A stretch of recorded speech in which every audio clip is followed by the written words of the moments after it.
Saturday, a little bit of a rainy Saturday, but it is Saturday as always, nonetheless, to another episode of Let's Set the Tone. And as always, I do have a special guest I'm going to bring out here in a moment.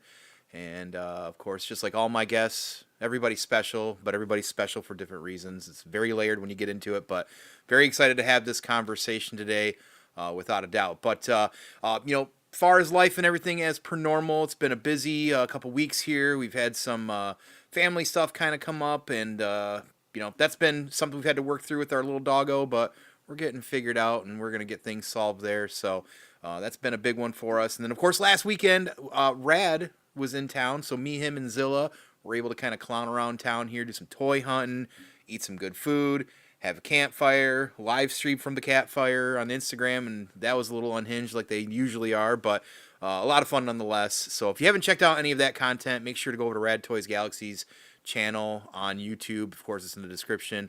That's where we do the Rats Pack as well, too. Make sure to check that out, follow that, share some comments, and see us be a little unhinged in public. Surprising, that we didn't get kicked out anywhere, but it is what it is. But this last Thursday, Spider-Man, got to go see that. That was awesome. If you haven't seen that, highly recommend it. If you like Spider-Man films, if you like MCU, this is one of the best in a while, clearly, which isn't saying much at this point, but the Spider-Man films, to me, are always very consistent. This one was one of the best of all of them because it really felt like a Spider-Man film, very compact, very localized, very New York, Manhattan, all that good stuff. If you've played the video games in the last couple years, it literally feels a lot like one of those games, and it does a great job of making it feel like you're Spider-Man as well too. So they really incorporated a lot of great things that those games have done. Some good cameos too. It was a lot of fun. It's a great movie, and looking forward to hopefully more Tom Holland as Spider-Man as MCU continues here with Doomsday in December. But other than that, of course, today's Saturday, so you know what that means. It's Savage Saturday, so all the cool people that are in that group dropped some awesome photos today, myself included, though I am a short person among all those amazing skyscraper of photographers. But make sure to get over to Instagram and check out all those photos if you can, too. So, all right, I digress because I'll sit here and talk all day. So it's probably time that instead of sitting here and running my mouth, I bring out today's special guest, the one and only, somebody a lot of people know in a lot of different communities, RavensEyes Studios. RavensEyes Studios, right? RavensEyesStudio21, which is where I want to start. So welcome, first of all. How are you doing? Thank you for having me on. I'm excited. Absolutely. No, I'm super stoked to have you on as well, my friend. So, what do people typically call you? Is it RavensEyes? Like, how does that work with there? Any other AKAs maybe you want to throw out there too? I love doing AKAs, but I know your real name as well too, and some people call you that on stream, and I try to be careful of that for people because I know not everybody's a fan of that. But where does that lay with you? Answered anything, honestly. It's I've been Ravens usually. The people that don't know my name, they'll refer to me as Raven. But the people that Okay. do know my name, I'm fine by that too. Okay. Fair enough. But yeah, I think everything that you just put out there, somebody has called me that at one point. Fair enough. Well, because I was trying to find some, I'm setting up the YouTube and all the description and stuff, and for some reason I didn't realize that there was an S between Raven's eyes, and I was like, shit, like I didn't know that either. So I was looking at that. I guess I just kind of zoomed through it as well too. So what's the story behind that kind of handle, that name? Well, the whole Raven aspect is more of kind of incorporating my religious theories and background and stuff like that. Awesome. And studios, I was like being basic and said, well, I'm shooting camera. I need a studio. So yeah, we'll do that. And the 21 was just the year that Instagram gave me. And I was like, well, it kind of fits because that's the year I started. So okay, that's it. It just kind of melded together, and there it is. There you go. Okay. So, not a crazy story, just real simple. Fair enough. That's perfectly fine. Every story is a story either way. So, awesome. Well, I'll get to the chat. I know we had a few people pop in already. So, We'll say hi to the chat real quick, and then we're gonna jump right into it here. So, nice to see you there, Vaz. It's good to see you as always. I know some people go Vaz, Vaz. I have to figure that out as well too. I just But refer to him as awesome. yeah, yeah, and what a fantastic human too, right? So Yeah. that's part of the awesome there. And buddy Brian, haven't seen you in a while. Good to see you, dude. Hope you've been well. Appreciate you popping in here. Good to see you over on the Twitch side there. We still have some folks that pop in on the Twitch side here, see, and then of course Webby. Good to see you, Webhead. We appreciate you being here as well too. Doing well, doing well. Hope you're doing well as well. So, but and if you're checking this out in post afterwards, make sure to share those comments as well too. We love to hear the feedback on some of the stuff we're about to talk about. So, but you've been good. How you been recently? How's things? Freaking hot because I live in the South, and the South knows no mercy when it comes to heat. Even when it rains, it's hot. I mean, you see steam. Right. You see more steam falling from the sky than rain. It's awful. So it's a struggle in the summertime to like shoot pictures because I do everything in my garage. Yeah. And there's no insulation or no AC. I've got like a little fan that's about yay big. That's the only AC I got in there. And it's awful. Yeah, so summertime is a challenge, but I get out there, I get it done. It helps with the dio building because everything seems to dry a hell of a lot faster because it's baking in an oven. There you go. And figures, when it comes to figures and posing, everything is already loosey-goosey and ready to go. Warm up, right? Yeah, I don't have to heat it up. The 1 day of winter that we have here is about the only day I have to heat things up. But other than that, no, it's been good. I mean, good. Grinding, working, getting ready for Titans.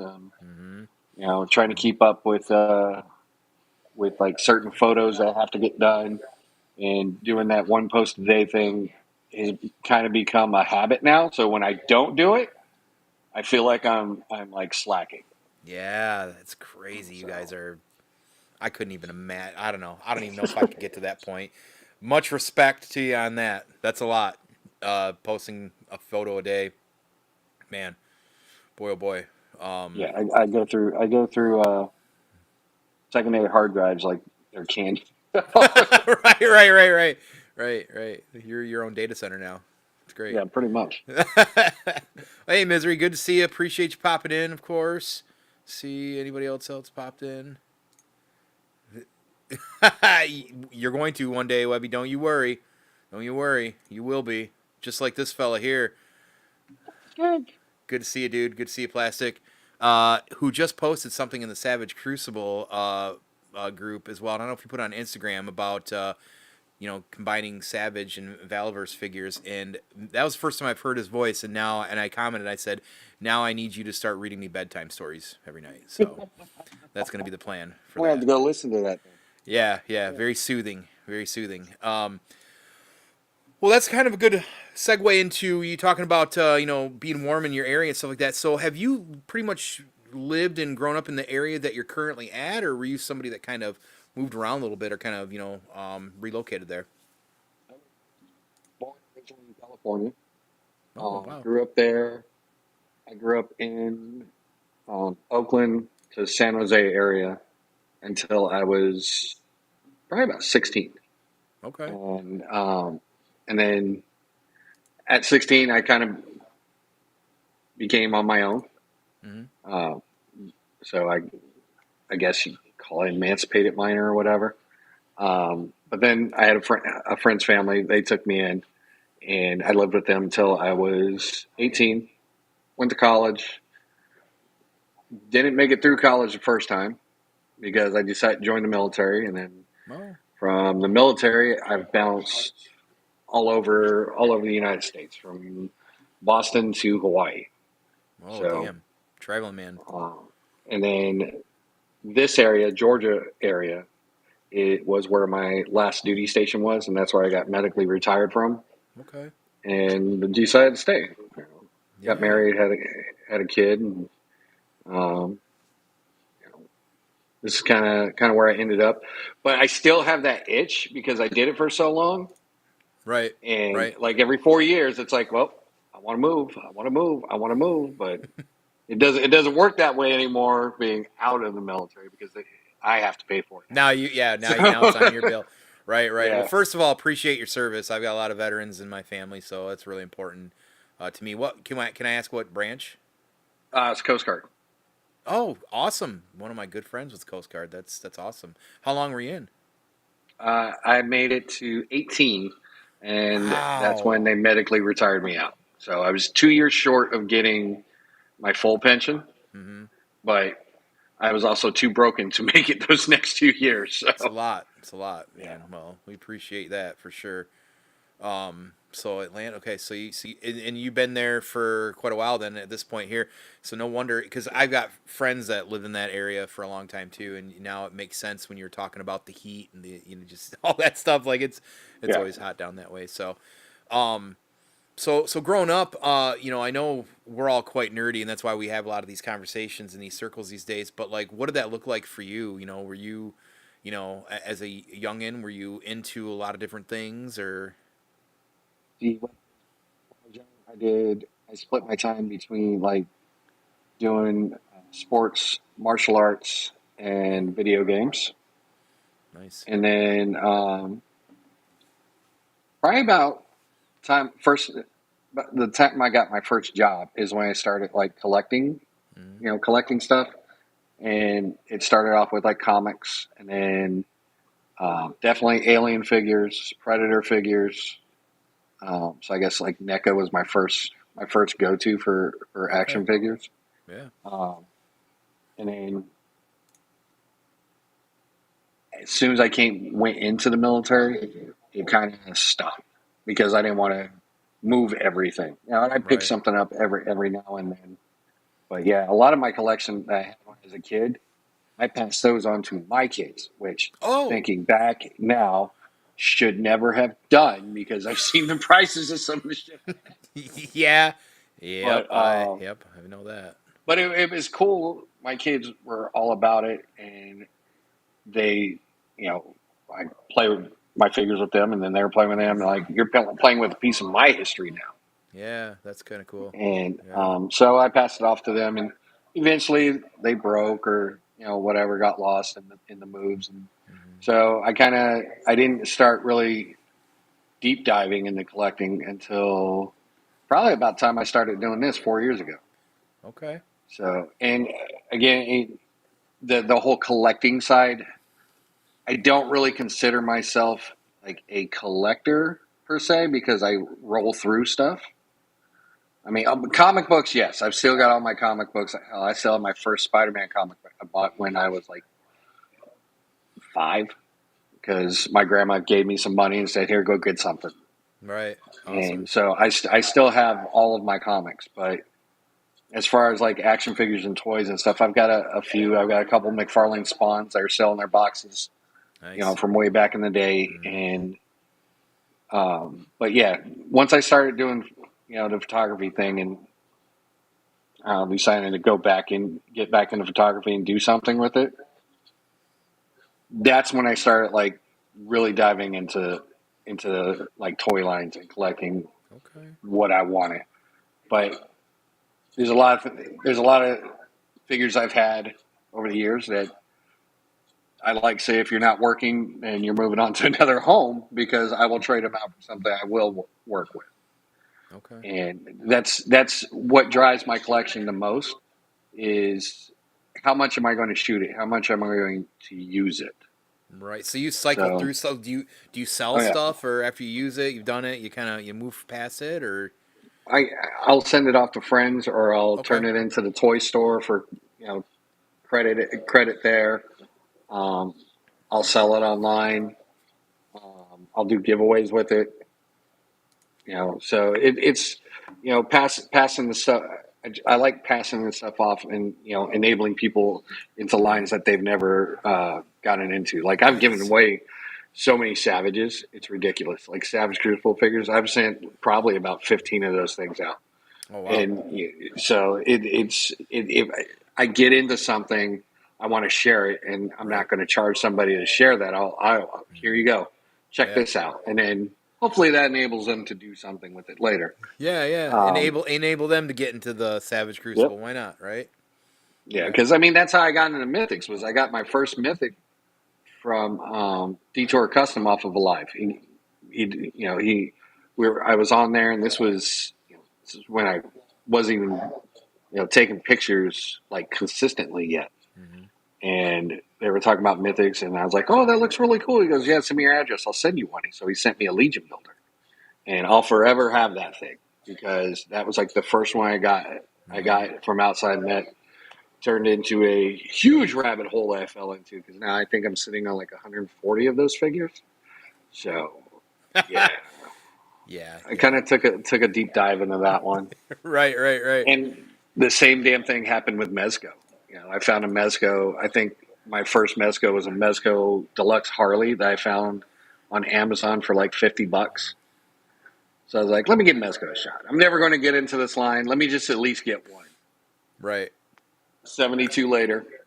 I'm starting to see a pattern. Once you get a taste of something, Yeah. it turns into that buffet real fast, doesn't it? Yeah.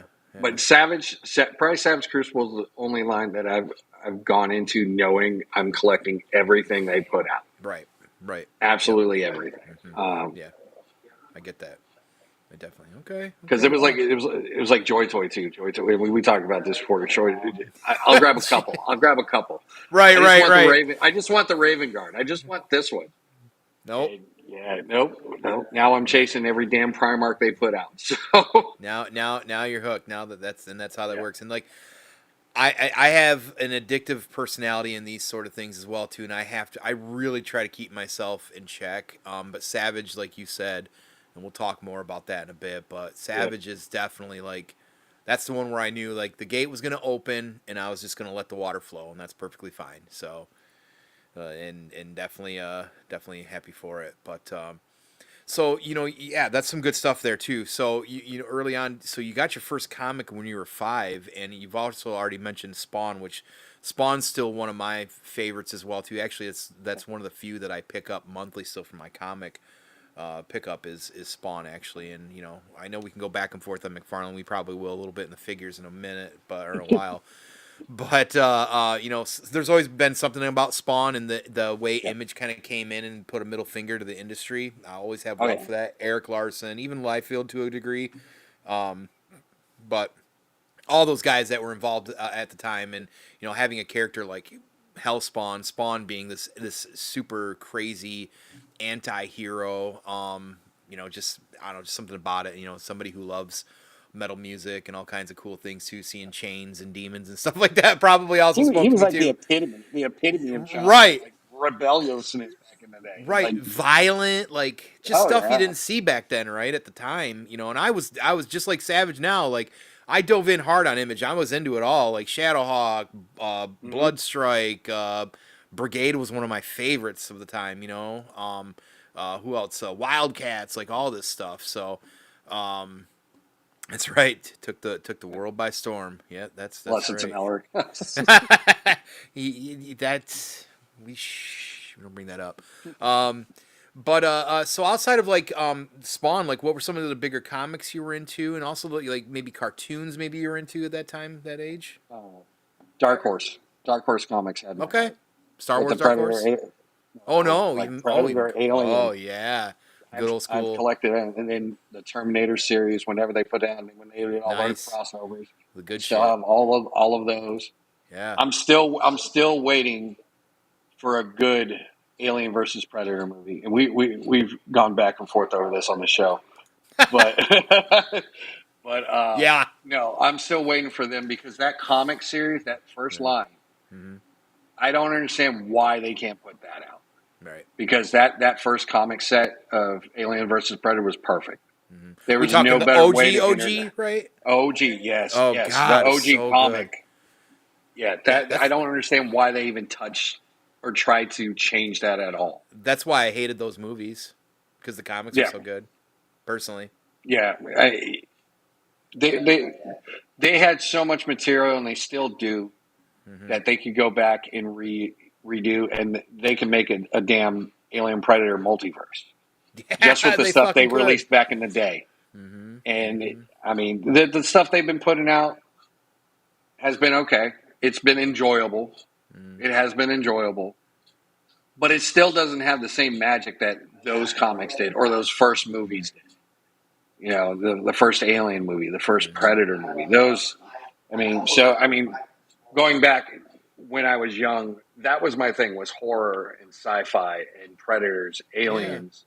That was, if it was associated in those worlds or Evil Dead, then you had me. You know, I was into it. I was all in. Let's go. Yeah. Um, Love it. and then Love it. like again, the comic books, all the Dark Horse stuff that they put out with, like, they did some Jason Voorhees comics. They did like crossovers with some like crazy stuff, Hellraiser stuff. Mm-hmm. What the hell were they called? See, I'm old. Now I can't remember stuff, but I think it was Harbingers, where they had the team of demon hunters going into Pinhead's world. Yep, I do remember that. I do remember that vaguely. I think that was my cousin's thing mostly. Even though I was into the Hellraiser stuff, and Yeah, that's just it. Like Dark Horse was that's what made them so unique. Is like they were. It makes sense by the name too. That it was like they were running crazy different stuff that nobody cared about as much, except for yeah, the niche group of us, kind of in the shadows running that stuff, and that makes that's why they're so awesome, yeah. And so I don't different. think Dark Horse did this line. They may have, but when they took on Clive Barker's Nightbreed and put out those comics, I chased those forever.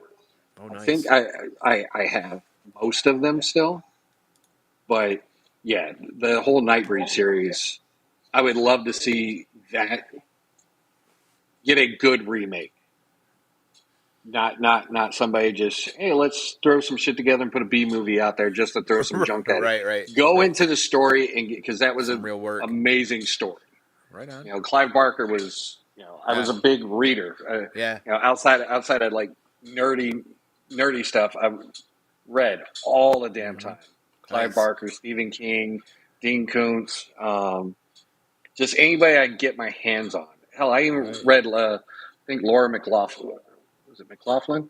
She did some like fucking romance novels with vampires and werewolves and werecats. It was right up my alley. And Right, right, right, I had a girlfriend say, "Just read it. It's great." And right. yep, I fell into that series. And Dragonlance, D&D was a huge part of There my you go. childhood. Yeah, yeah. See, Um, yeah, yeah. I hear you. Yeah. so Right on. it's Good. yeah. I think I've been a nerd through and through my entire life. But then I got Yes. into guns and stuff like that, and you know, guns moved into nerdiness, and then Yeah. I still waiting to get a Punisher skinned AR. I'll eventually have one of those, There you but go. Yeah, nice skull um, inside. oh yeah. Yeah. Like, Uh, yeah, I mean that's basically sums up my childhood. Damn. Yeah. If I So you were wasn't, definitely into a lot of shit then too. All the good stuff. yeah, And honestly, a lot of the stuff you're saying too is not everybody says that sort of stuff, right? You know that's I think what I feel like is unique, different too about you is that you're into, like you said, like even the dark, talking a lot about the Dark Horse and all that stuff. Like I think I was one of the only ones in my friend circle that kind of dabbled into some of the stuff. Most of it was the normal comic stuff, like the superhero yeah, shit, right, and that sort of stuff. Like, yeah, we watched a lot of the sci-fi films and the movies, all that stuff too. We were always into that stuff growing up, but to be able to, not only just check that stuff out, but also go to the next step and dive into some lore like you did. That's pretty awesome. Yeah, yeah, right yeah. on. That extended lore was definitely Hmm. something I was craving because they weren't pumping the movies out like they were. You know, Right, Jason, Freddy, all of them. Every year he had a new movie, so that right. lore, okay.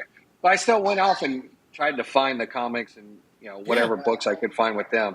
But yeah, the again, Aliens versus Predator, Aliens, Predator, Terminator, and anything Clive Barker put out. That yeah, those are what I like doing deep dives and trying to find because those are such unique and fantastic characters. right, right. And And definitely, Vaz wants to know: are you still collecting comics as well too, and buying? I not as much anymore. I just picked up this. It's the same damn comic, but it's 4 different variant covers of the new Godzilla comic that just dropped, Yeah, I and know. I've, Yeah. I've, I've got 3 kids, so I couldn't have them stealing my shit. So I bought 4, Right, and right, each right. one they get to pick their own. They get to pick their own comic cover. Here you go. But I'm keeping the one that looks like Halloween. There you go. Um, but comics like free comic book day, I'll go. I'll definitely go do that. Me and the kids will go. Yeah, and pick up a bunch of free comics, and then from there I kind of see what they have coming out and see if something piques my interest. But the photography stuff is honestly the photography stuff has kind of overtaken everything, and now outside of photography, building diodes has overtaken even photography because I'm more. Oh, I want to build this. I want to build this, and it goes back to I don't have this setting for this photo that I want. I don't want to pay $200-$300 for this. Right. Well, shit, I'll go spend $60 and I'll just build it myself. Right. So I've been learning how to paint. I've been learning how to shade. I've been learning how to go about not perfecting, but at least getting better at that. Because I was good at painting rocks. I could paint a rock, like no other man. Right.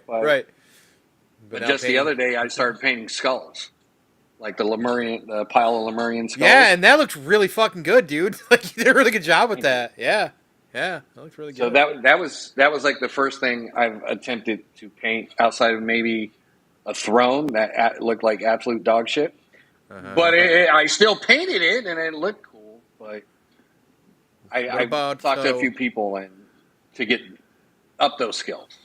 What about so you've got, that's what I was gonna say. So you've got people, you got a network of people you're able to just kind of reach out. I mean, I feel like pretty much anybody in the Savage community, or maybe even beyond that, of course. I guess for you probably, but there's a lot of people to reach out to and that love sharing that sort of stuff. I'm sure. Oh yeah. Yeah. Yeah, I don't like the whole gatekeeping, so I don't talk to gatekeepers. No, yeah. I gotta stay away from that. We don't want to do that. That's no fun for everybody. No. So what about your first dio you ever made? My first dio I ever made was for the Savage Crucible contest. What up, Kev? And last year? It was no. That was when they did their Kickstarter in 20. Oh, way back. Okay, gotcha. Yeah. So that was a monstrosity. It was, I had no idea what the hell I was doing. So I built it out of wood planks. Yep. 3 foot by 60. It was 24 by 18-inch wood planks. Nailed together. Oh my God. Everywhere. Would you have to put that in a trailer to get it somewhere? Yes, because I gave it away to somebody. How heavy was that? It probably weighed in about 35 pounds. Holy shit. Because I plastered a whole cave on the front of it. And I glued like shark teeth to the cave. And it looked crappy, but I put my all into it. And so I thought it was cool at the time. So I lifted the fucker up and I was like, this is stupid. I'm never doing this again. Right. But that's when I started experimenting with like the hot glue and paper towel, cardboard trees, the plastering, the building the wall, the painting. Do you use the insulation pieces? Now I do. Yeah, okay. Now I do. I got a Back big sheet then, of it no, around it was here. all plaster. Gotcha. It was all building plaster. Oh, man. Man, okay. You dove right into that. Okay. Nice. Are you making something for Titans? Are you working on something for Titans? Yeah. I've got one done. I'm working on my second one now. Cool. So yeah, right. We'll see. Okay. We'll see. The second one, I'm doing something new that I haven't done. I'm working with epoxy. So we'll see how that goes. Right on. Yeah. I got to get. I don't know if I'll build anything yet for Titans. I think I'm working on a custom figure for Titans. We'll see. But yeah, we'll see. We'll see. I don't put enough time into enough other things that I should be focusing on, or probably, which is painting. So customs. But so kind of step back for a moment. I may be kind of the same kind of zone, but like you talked about with school, and it sounds like you did a little moving around and stuff like that. Were you? How were you? As a kid, were you a troublemaker, or were you pretty much straight and narrow? You were just trying to figure out what you need to do in life. I was like my friend's psychologist. Like I was the one that would try to keep everybody out of trouble, or if they were like, you were the anchor. You were the anchor. Okay. Yes. Right. I tried to keep them out of trouble and stuff like that. And then good for you. I would definitely cause trouble too because I was rambunctious. But yeah, no, I kind of kept us out of jail. I was able to talk us out of getting arrested a few times. Okay. And then Yeah, Right on, right on. Now, and I still talk with a couple of them, but yeah, some have passed on, some have gone different ways in their life. So such as it I, is after such a long time, right? yeah, It's tough. It can be tough, and everybody just kind of evolves and grows into who they are now. And it's sometimes those sort of things don't ever align just because of that, right? But yeah. well, that's cool to have the connections like that. So, and you talked about like sports and stuff like that. So, first of all, what sport did you play? Were you a football guy? I'm I assuming. was baseball, soccer, and football, Okay, so you're and you're dang. All right. yeah. So I did all those, and then when I get into martial arts, it went to Yeah. What did that doing look like? that like 7 times a week. So I kind of cut out all the school sports Right. and dove into that, and then worked my way up that chain. I became an instructor for a while, Whoa, and whoa. So what art were you talking like? Kimpo. Okay. Oh, wow. One you don't ever hear too often either. So okay. Yeah, I got to meet Jeff Speakman. That was cool. I got to meet Nice. Benny the Jet at a couple tournaments. That Oh was fun. shit. Okay. Um, yeah, it was Nice. it was fun. It was a huge like when I dive into when I get into something and I dive into it, Yeah. I dive in. Yeah. It's kind of if you haven't Oh, seen from the I way get I that collect feeling toys, from you. Yeah, I get that So feeling. Okay. I went all in on it, and then that lasted probably about 12 years before I joined the military, and then I couldn't really do that aspect anymore. Sure. And Sure. then it went into doing the military stuff and TAC training, and then I became a firearms instructor and a tactical instructor and things like that. Wow. So it Okay. just evolved. Okay. And What then I got hurt, beat up, and fat. So such is life once again, right? yes. What was it that made you decide to turn to the military, and like what age were you? Were you, still kind of a youngin or? Uh, I turned 21 in boot. So I had started thinking about going in at Mm, 18, but I was still chasing a dream of becoming a paleontologist or whatnot. And I just, man, being on my Ev- own, I ran out of money. everybody in this community loves dinosaurs, man. I Oh, yeah. think you're probably the eighth person I've come across that dreamed of being a paleontologist as a kid or a youngin. Well, So I wanted to specialize in like the marine side, like megalodon and the okay, old the marine ichthyosaurs biology and side. things like Okay, that. Yeah, yeah, I yeah. like the T Rexes and raptors. Those are fun. The big lizards everybody loves. Those are great. But I Hmm. really had an affinity for the ocean because, Sure. like early on, I was a diver, not a professional diver, just like a wreck diver, really Hmm. young, and then that kind of carried on into the Coast Guard. Um, That all makes sense then. Yeah. so sharks have been a big thing. There was a point in time that I wanted to be a shark, do research for sharks. But again, I was on my own, ran out of money, so the military seemed like the right way to go. Sure. So I jumped in, Nice. and Awesome. yeah, from there 18 years. traveled the world, Yeah. and Yeah. so, Were you, yeah, it was now good times. It was good times. Coast Guard, like, because your diving background, things of that nature, and that makes sense. So you kind of link to that. Did that help kind of scratch that itch being in the Coast Guard and doing some of the things that maybe as a kid Only were at really kind port of calls. into? Only Yeah. during port calls. Other than that, I was a gunner's mate, man. It was Right. guns and training, and that was my gig on the ship. Mm-hmm. So I Right would on. count bullets and teach people how to shoot. Nice. Nice. So you taught people how to shoot and target and all that sort of stuff with these Hmm. weapons. Yeah. Right on. Right on. That's a skill too. Nice. Nice. If we're making D&D characters right now, your card is looking very diverse right now. That's Yeah. pretty gnarly. So, You should uh, see some of the D&D characters I made up.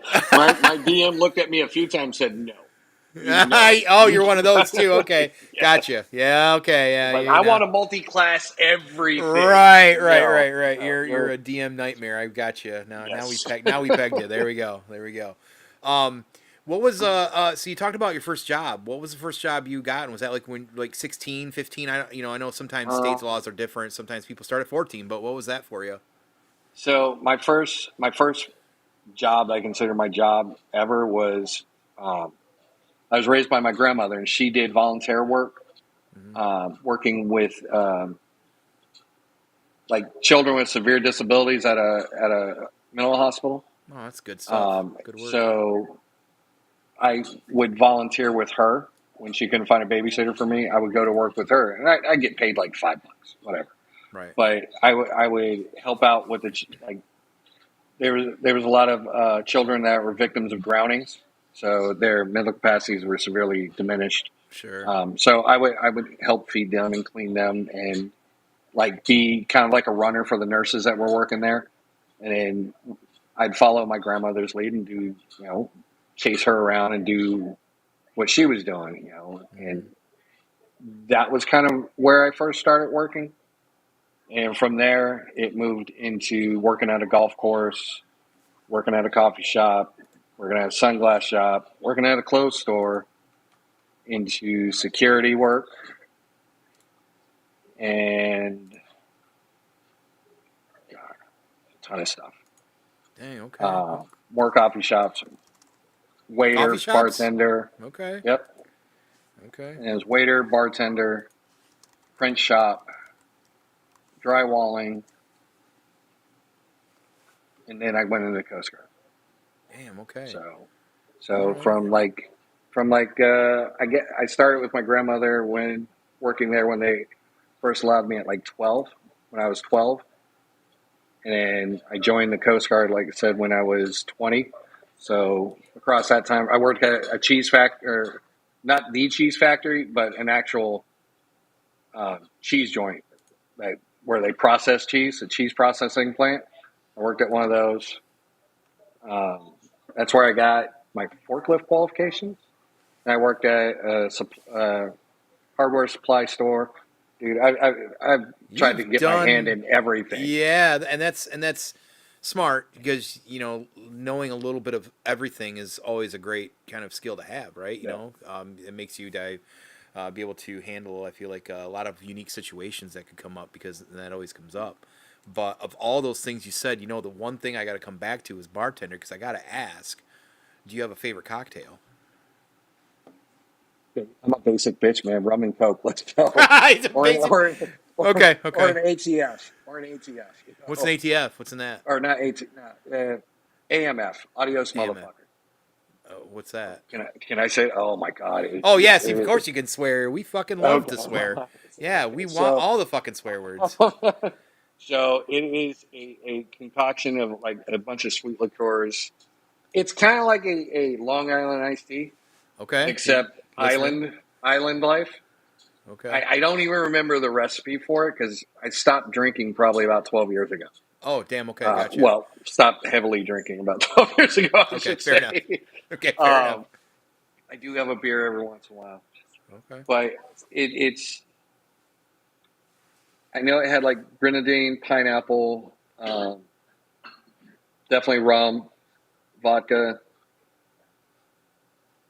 Sounding good so far. Cherry. Yeah, that would have been the grenadine. There's a bunch of stuff. I'll look up the recipe. I'll send it to you. But yeah, because now I'm curious. I gotta know. Those will knock you on your ass, and you won't even know it. You won't even know. It's like drinking Kool-Aid. You don't even taste the alcohol, and you're done. I like my liquors sweet. So like when you're saying those sort of things, like because I like I like them all. Honestly, my favorite cocktail will always be an old fashioned. That's just my favorite cocktail. It is what it is. And I like the sweet ones too. Unlike Dead Man and his liking to suck on wood particles. But I love sweet liquors. So like for years I was a SoCo drinker, and that's tough for a lot of people. Yeah, I know. Syrup, That's everybody's reaction when I say I was a SoCo drinker for many years. It's just bad memories because I've killed so many bottles of SoCo. Oh, it's ridiculous. It's tough. I was Malibu rum, man. Oh God, I love that shit too. That was like my pregame was a fifth of Malibu rum, and then we'd go out and party. Right. Yep. God, I love that shit too. Yeah. I know. Crazy. Just already the memories rolling back. So when you said so you got your first job and you were able to spend money. You said some of the early stuff sounded like it was comics. Me, it was CDs, of course, in the '90s, right? Like CDs is the big thing. So comics was where you tended to spend your money right away like that. Was that kind of the big thing? Is that like as like yeah. at that point, now that you have that sort of money, that was like your main go-to. Like, I got money now. It's time for comics. Yeah, yeah. It was comics or books Books, was yes. Okay. what I chased, and Mm-hmm. then video games for a little bit. Right But on. I was the RPG gamer, Uh, so I could buy a game and it would last a year right. Same. because That's I'd have to grind until I beat everything. I want right. every Right. accomplishment, Right. so Right. I get hyper focused on it. And Mm-hmm. the next year, well, hell, the game I wanted that just came out last year is now on sale, so I was saving money. Yeah. Perfect. At least that's the way I like to think about it. Right. Right. Right. um, Back when they were a little bit more affordable. but yeah, comics and books was my thing, and then I would buy like blank books and just do writing. I would Okay. write and write. Nice. I've written, shit pops in my. I've never completed a story, but I've completed chapters of stories, Right. and I've got probably about 50 or 60 notebooks just full of this coulda, shoulda, would have been finished stories, but Get never those thoughts finished out them. at least. Yeah. Yeah. Yeah. Yeah. The inspiration. I mean, at least you're expressing them and got an outlet. Now you got a place where all that stuff is, Oh of yeah. course, kind of lays as well too. So that's pretty gnarly too. And that doesn't surprise me. Just kind of knowing a little bit what I've already learned about you there. So hey, what's up, Angus? Good to see you, my German buddy over there. It is evening for him. Hope you're doing well. Good to see you. Appreciate you popping in. So, you talk. Of course, you're at the airport. Yes, you're at the airport. I'm not shocked. Not shocked.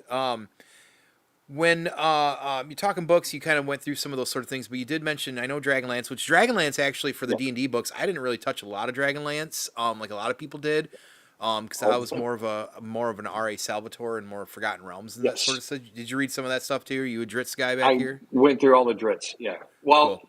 so I went through the first 15 Dritz books and then Hmm. kind of fell out of it. I didn't Yeah, realize there's like 40 something books in he's the in the Dritz 40s series now. now. Yes, yes, he Yeah. is. Holy shit, I've got a lot of catching up to do. Yeah, yeah, yeah. And Because, I'm trying to get caught up right now too myself, so I fell off for a while. uh, Yeah, good stuff. and then like classic books like the old Dracula, Frankenstein. My Okay. grandma, she had bought me a like subscription to these hardbound books. Hmm. The door to door salesman. Hey, look at this deal, Yeah, and yeah. There was a a book a Time Life month set club. back in the day too. Yeah, yeah. Yeah, so I still have all those in my attic. And Nice. then Edgar Allan Poe. I've read all of Edgar Allan Poe stuff. Which makes a lot of Um, sense. Raven's yeah, Eyes, right? yeah, um, yeah. Go ahead. Um, and then yeah, just the dark macabre stuff. Right. I got into like I guess goth phase. I went Hmm. through because at one You a point in Crow fan time. too, right? Oh yes, yeah. Well, okay. The comics, yes. The first movie, yes. Second Hmm. movie, and then Okay. Yeah. everything after that was like, what the hell are you doing? Yeah. I still Um, refuse to watch that remake from a couple years ago. I don't care if Skarsgård's in it or not. I will not watch I that. I watched it, Hmm. and it's one of those movies that if it didn't have the title it did, it would have been a good action flick. Hmm. But since you said, hey, this is the no, it's not. No, it's not. No, it's not. Feet. No, it is not. Mm-mm. That was again outside of what they tried to make it. It was a good movie for action movie, and a fun time just watching people get gored up. But as far as like a Crow story, it was lacking. It was Yep. very lacking. So Hmm. that's my And take on that shit. nothing will beat one of the greatest soundtracks of all time from the original Oh movie my as well god, too. yes, Right? yes. I still pop in that Stone Oh, Temple Pilot song. fuck yeah. Dude, the Rollins song, the Ghost Rider song. Yep. Oh my god, Yep. The Violent yes. Femmes. You got Nine Inch Nails, right? I mean, it's just That so much. everybody on that Helmet. soundtrack, Yeah. everybody on the soundtrack was Yeah. like on point on their game for that one. I do have it on vinyl. I did buy it a few years ago on vinyl, so Ooh. had to have it on vinyl. I haven't listened to it yet. Still sealed, but as soon as I get, as soon as this household gets a record player, hint, hint, hint, if you're up there watching, so I can give her shit because I always do. Definitely, that'll be probably one of the first ones that I'll want to listen to myself. That's But what you're gonna break your record player open with. The Mm-hmm. Crow soundtrack. Oh yeah. I think that would be fitting. That's one of my all-time favorite soundtracks. Yes. So that kind of gives me a kind of like an opening there too when it comes to music. So we talk music a lot on here because music's really big and important to me and Britt. We both big concert goers, though these days I feel like I'm getting too old for some of that too. But music's always something that's a heavy topic around here because it's just I feel like you can learn and know a lot about people when you talk music, right? So, Right. you mentioned Stone Temple, which is again like Scott Weiland's one of the greatest, in my opinion, one of the greatest Yeah. vocalists of all time, especially from that kind of grungy area. And honestly, like I don't think they get the love, but Velvet Revolver was fucking incredible. Yep. And when we lost him, we lost a big one there too. But what as far as music, like what does that look like for you? Like what's some of your favorite, I guess bands or maybe genres or whatever it looks like? Everything. Yeah. I will listen to everything. My grandmother started me off on Broadway and show tunes. Damn. Okay. Um, then I got into like classical, Mozart, Beethoven, stuff like that. Okay. And then I found big band and swing and Stray Cats and Brian Setzer. Oh, Brian Setzer Uh, Orchestra and shit too. Oh yes, man. and Big Bad Voodoo Daddy, Reverend Horton Heat. Um, so the rockabilly scene definitely got me. 50s, like 50s, 60s, early 70s. That was like our road trip music all the time, Okay. all the Nice. time. So that played it. I mean, through most of high school, I rolled around, looking like a James Dean wannabe with my hair pumped up, white T-shirt, jeans. Yeah. Yeah. Hell yeah. Hell yeah. So yeah, lots of influence from those movies and that genre of music. But then, I got into like Metallica and heavy metal, and Yeah. then I even took a dive into Insane Clown Posse and old school rap and Beastie Boys. Loved my Beastie Boys. Hell yeah. Like this new stuff, It's tough sometimes. yeah. So about halfway through my Coast Guard career, I started going to raves. So electronic music that's still good. You can still catch a lot of winners with like EDM and techno and acid and all that. So I still rock out to that and grab the kids and influence them heavily into the rave music. But even the rave scene's kind of scary compared to when I was doing them Sure. back in the day. To now, Yeah. And it's speaking of too which, much yeah, what is it? Is it what is it? The drugs you think, or what's the No, what's the scene? Just not good music. Like is that part of it? no, it's the music. The music's fine. I think it's just the scenes change. It's not as friendly as it used to be. Gotcha. It's not a hey, we're all here to join this party and just have a good time. It's turned into kind of like a bad version of high school. Like here's the popular kids, here's the not so Oh, popular clicky. kids. Yeah, and Yeah. it's Okay. like the ones I used to go to, you didn't know anybody, but by the time you walked out of there, you're walking out with like 30 or 40 new friends. Right. Nowadays, it's I don't know. It just doesn't seem the same as it used to be. Gotcha. Okay. Um, Okay. Well, kind of speaking of that kind of like type of music too, we lost a big one this week. I don't know if you're a fan of, and I don't know if I always say it right, if it's Kavinsky or Kevin Sky. I don't know if you're a fan of his music, but when I first listened to him was on another one of my all-time favorite soundtracks from the Drive movie 2011. Played a big part in that, and we lost him this week out of nowhere too. So I don't know if you ever dove into his music, and if you haven't, yeah, it doesn't sound familiar. You're gonna have to send me that. I Check will. it out. I will. Yeah, will definitely very unique. And I think I definitely get a feeling just kind of like from his vibe and kind of what you're talking about. I bet something you're gonna kind of like too. He was only 50 years old, and we lost him this last week. So, yeah, too early. That's me this year, man. Don't talk that.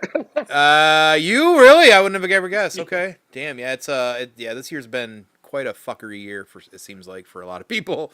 My buddy, every Yeah. time I talk to him, the last thing he says, well, fuck 2026. I'm like, yeah, I'm starting to agree. There's For always sure. next year. There's Always always next year. always next year. So all right, on okay. Do you now as far as like even still some music? Do you like still get into any metal these days? Like I always talk because I'm a big Slipknot guy, like Slipknot and different kind of things as such. Or are you more like an older It's school? a lot of stuff that plays on my radio right now is I got into audiobooks Right. and I dove into the Black Library with the Warhammer stuff. Oh shit, So did ya? I've Whew, been binging that. that's a lot. I just ended number 5. Nice. So I've got four more before I have to drop money on buying the rest of them. There's only Shifted there's only then. 63 books in the Right. Black Library. So Right. So you've kind of shifted the music into the audiobooks, which audiobooks are great because yeah, you probably, as you're doing your hobbies and stuff, you put that on. Listen, that's I'm a podcast guy, or at least for the most part, kind of was. A few years ago, I was whatever I was doing, I was listening. I had podcasts on, listening yeah. to those sort of things. So yeah, that stuff. But now I've kind of just jumped back into music over the last heavily, I should say, over the last year and a half, and especially in the last couple months. So, but Yeah, okay, right on. music is usually what I put on. Like I go through all my old stuff.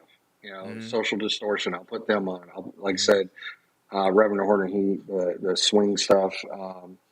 There's I found them on YouTube, but there's a group out there that takes the old like like modern songs Mm-hmm. and puts them into like old jazz or 1920s jazz Oh, that's or cool. they take new music and they put an old twist on it. Really got Right. into those like that type of Sure. genre because it's mixing what I like now and then what Yeah. I liked back then. But metal is like whatever comes on.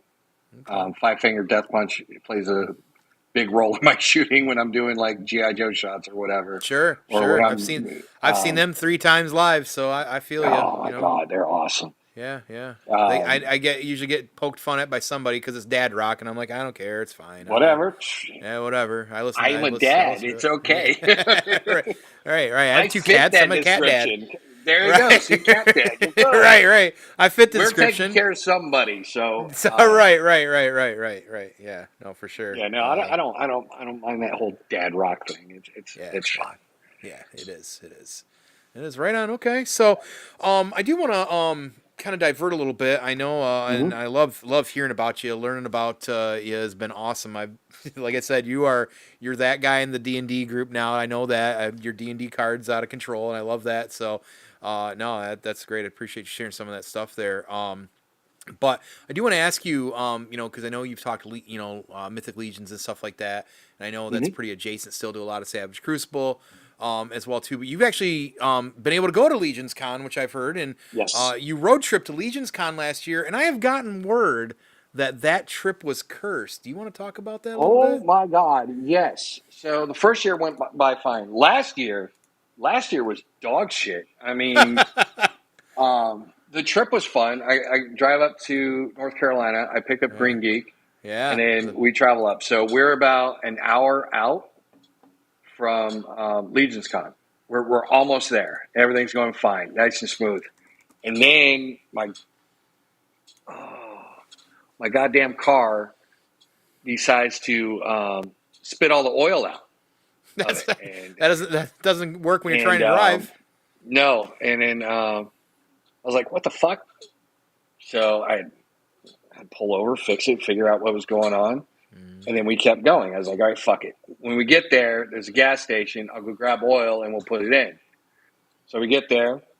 I go to a gas station. I put oil in, um, and I guess we don't drive anywhere while we're there unless we're going out to eat because there's been a couple of times where 12 o'clock in the morning rolls around, we're hungry, fuck right. it, let's go find an open diner. And the year before that was awesome. Last year was awesome. We found a little Mexican joint and we all hung out there and ate there, and it was amazing. Plus, hanging out with Chubsy and at Legion's Con by the fire pit and having our own dance party and karaoke session. That's always a good time. Chubsy Wubsy? Oh yes, sir. Yes, sir. Oh, the legend. All right, that's Um, great. That's great. and then last year was special because my son had just turned 21, and he was able to join us because he lives up That's in Maine. cool. So I flew his ass down, picked him up, and I still have video of him dancing and singing that I will forever haunt him with. Yes. So Perfect dad during stuff. There you go. Legion's Con was fine. Yeah. And then we get on the road the next day, we go to get on the road, and I got some stomach thing going on. And so that was, a shitty part of my stomach is all Literally? fucked up. And yes, literally. And then, so we got on the road, said, fuck it, let's go. Probably about mid-Pennsylvania, the fucking car does it again, blows out all of its oil, like all over the road, and starts fucking, like, God damn it. And we're in the middle of Pennsylvania, nowhere. Yeah, I'm pulling right. off the side of the road. Of all places. Luckily, on the other side was a like lube and oil joint. So me and Green went over there. I pulled it in. I go, this is what's happening. What the fuck is going on with my car? I've got 13 more hours to drive. Can you help me out? So they pulled it in. I guess somebody canceled just the right time. So everything was lining up perfectly for us not to get stuck in Pennsylvania. Yeah. So they ran and they said, yeah, it seems like there's a PCV valve that died out. So as long as you don't punch it hard, you should be able to make it home fine. But we can't guarantee that. I'm like, well, fuck it. I've got to get back to work. I've got kids that are waiting on me. We got to go. So they do a complete oil change. They put it all back together. We get down the road, and it went fine all the way back. We didn't have to, because what initially set it off was some truck was trying to cut over into our lane. Yeah. And didn't see us. So instead of dying, I decided to punch it. Well, as soon as Gotcha. I punched it, That's what happened. Wow. Fuck. So that car did not last more than 2 weeks after that. I got traded in, got a new one. No so shit. No, I was pumping like, out fuck oil this like your thing. kit. Yeah. But Nice. yeah, that was the Legion's Con. This trip this year should not go as bad because, like I said, I got a brand new vehicle, just got an oil change, ready to go. You're good to go now. I mean, I am set. Cool. It's a lot smaller of a vehicle, so I can't carry back as much shit, which is probably a good thing. I don't need to be buying. I say this. I don't need to be buying as much as I did last year, but we all know how that goes. Right. Especially with Legion's Con and Toy Unity happening at the same time, and I'm going to be at both of them. That's right. Yeah, and you are. Okay. So, yeah, you're going to be busy then. But benefit is I'm probably working half the time, so I'm not going to have time to spend money. That'll help. Except that's the Savage Crucible table, or I'll take that. Right. I'm going to need this. I'm going to need that. Yeah, I need a couple more of these. Lemurians. I'm always on the look for more slate Lemurians. Damn it. Or Shadow Slate. Shadow slates and regular slates. Every time even the last time they popped, the Shadow Slate. Well, yeah, the Shadow Slates are easy because that's what I do. Customize, right? I just paint them and whatever. Yep. I love those things. Those are my favorites now. So it's like I just need a couple more. But every time they're on the website, boom, like I can't get there fast enough. I'm like, son of a bitch. Every time they put it in the buy, sell, trade, guess what? Boom, I'm too busy working. I can't see it. And I miss it. It's like, son of a bitch. Nikki, I think, put up this awesome lot of parts and pieces with the primals coming. And I'm like, son of a bitch. Like, I would have scooped right up on that. Like, some of those guys that do some of the great customizing in the community, man, they're quick on the trigger on that. It's like, man, that piece and part stuff she had would have been perfect for these primals, right? But I digress. No, right on, man. So, extra that's packs. I always buy those extra packs. The cursed trip. So yes, yeah, I'm gonna get smart. I think with the primals for sure. I've learned my lesson. But the primals, I won't paint up as much as I would probably the lizards. I love lizard boys, and listen, I got late into Savage. It wasn't even the Kickstarter. I got into it early last year, and instantly hooked, of course. But I love lizards, man. Like lizard boys, so I call them lizard boys. And and I'm over here painting as much as I can, so I can't get enough of it anymore. So I got to keep my eyes open Still waiting for for the people getting rid of them. paranoids. I can't wait for those paranoids to finally get here I'm and drop. stoked, dude. Those And are gonna be I'm a fun. Lovecraftian guy, so like, dude, I am so stoked because I'm looking at all these and I'm like, there is so much potentials for like touch up repainting in different colors and different stuff. I'm like, I'm gonna go Yeah. fucking AWOL on these fucking things, and I cannot wait. I've even bought some specific paints just planning for that. So like, I'm stoked, and I know we're waiting on them, and that's fine. Take whatever time you need. Like Yep. the team's transparent, no worries. I'm good. I got enough stuff. You're throwing out good stuff in between, like ready to You are go every pacing time. it So just right. You're pacing it just yeah, right. yeah, right. So no doubt, no doubt. Oh, thanks, Ebenezer, for your awesome best promotion. Probably over on Twitch because Twitch always allows dickheads on. So Lamar, yeah, Lamarians sure do. You can definitely swear plastic, and if my bot yells at you again, I'm gonna beat its ass. I don't know. I got a new bot, and it decided to turn that off too. Hey, Vaz did ask, what car was it that you were driving last year? Nissan Pathfinder. Nissan Pathfinder. So he's gonna put that on his list apparently of vehicles he won't buy there. So. Yeah. Well, I mean, it was old. Oh, gotcha. It It was did its near its duty. time. It did its duty. It had well over 100,000 miles on the damn thing. So Oh, there you go. yeah, There you go. Okay. yeah, it got me back home. Got me a And couple weeks to get a new car. So and it did its that's it. job. Yeah, and I like to drive my vehicles until they're paid off, until they can't run anymore because I don't want to see Yeah. note all day. So I'm good on that too. Well, so as far as you kind of already talked about some of your toys from your past and the things that you've passed on to your kids and stuff like that. Is your son or like anybody in the family, are they kind of into the collecting a little bit too? They, as the name suggests, enabler enthusiast. Yeah, my Yeah, kids have fallen into it. gotcha. My oldest one, he collects like skateboard decks and That's cool. guns. Right on. And then I bought him a couple Mythics, a couple Muffex, and a couple Mezcos. Hmm. So Good variety. he didn't like take a deep dive into the toys, but he's just starting out, so Right he on. doesn't have the fuck you cash like I do apparently. Right. And so I have to spoil him, send one every once in a while. He's like, Dad, I can't afford these. Stop sending this shit to me because I want more. I'm like, you've got birthdays, there's Christmases, Right, there you go. Tell me Yeah. you woke up one day in a good mood. I might send you one to celebrate that too. Who knows? Right. Right. But and then my middle son, he's big into Gundam and all Oh, the Gundam nice. build kits. That's I think cool. he's sitting on like 43 of them right now. Damn, and he gets to have the luxury of being able to like put them together and like be Yep. that keeps that brain rolling too. Nice. That's awesome. Yeah, he's almost got me into it a couple times. He's like, "Look at that, it's They're fun." I'm so like, "No." cool. They're I'm so like, cool "No." looking. Yeah. I So don't even know any Gundam, but they're so cool looking. I let him build them and do all the painting and weathering and whatever. I said, "That's you, man. Just bring them to me. We'll do some Right. pictures with them." Because he likes doing the photos with them, but he doesn't have the patience to pose.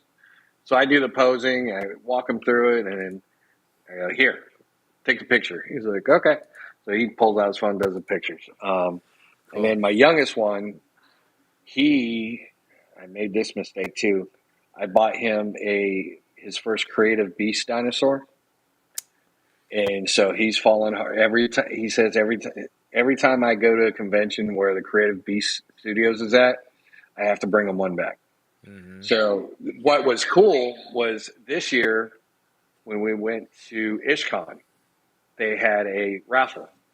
So I bought a couple tickets, and I guess his brother bought him a couple tickets too, and didn't say nothing.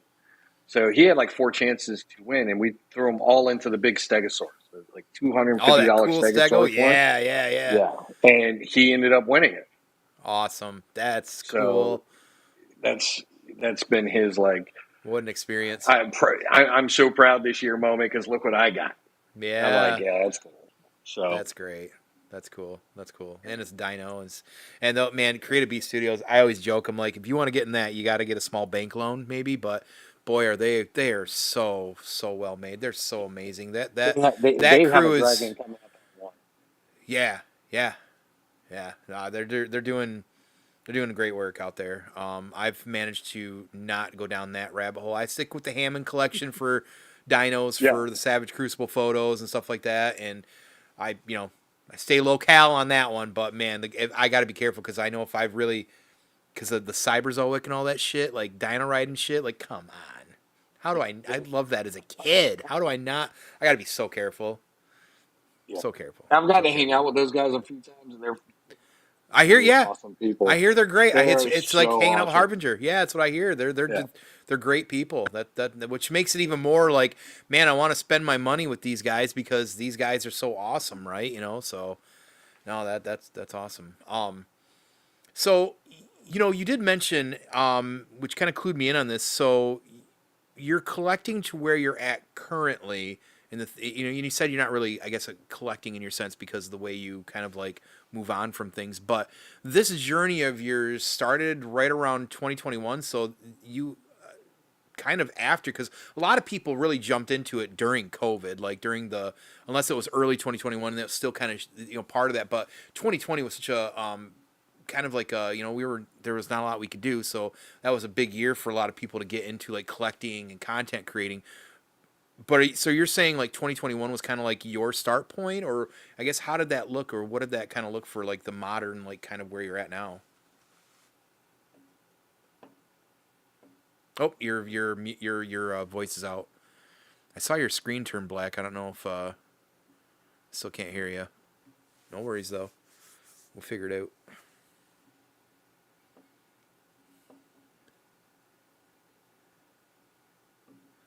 Yep, I don't got you yet.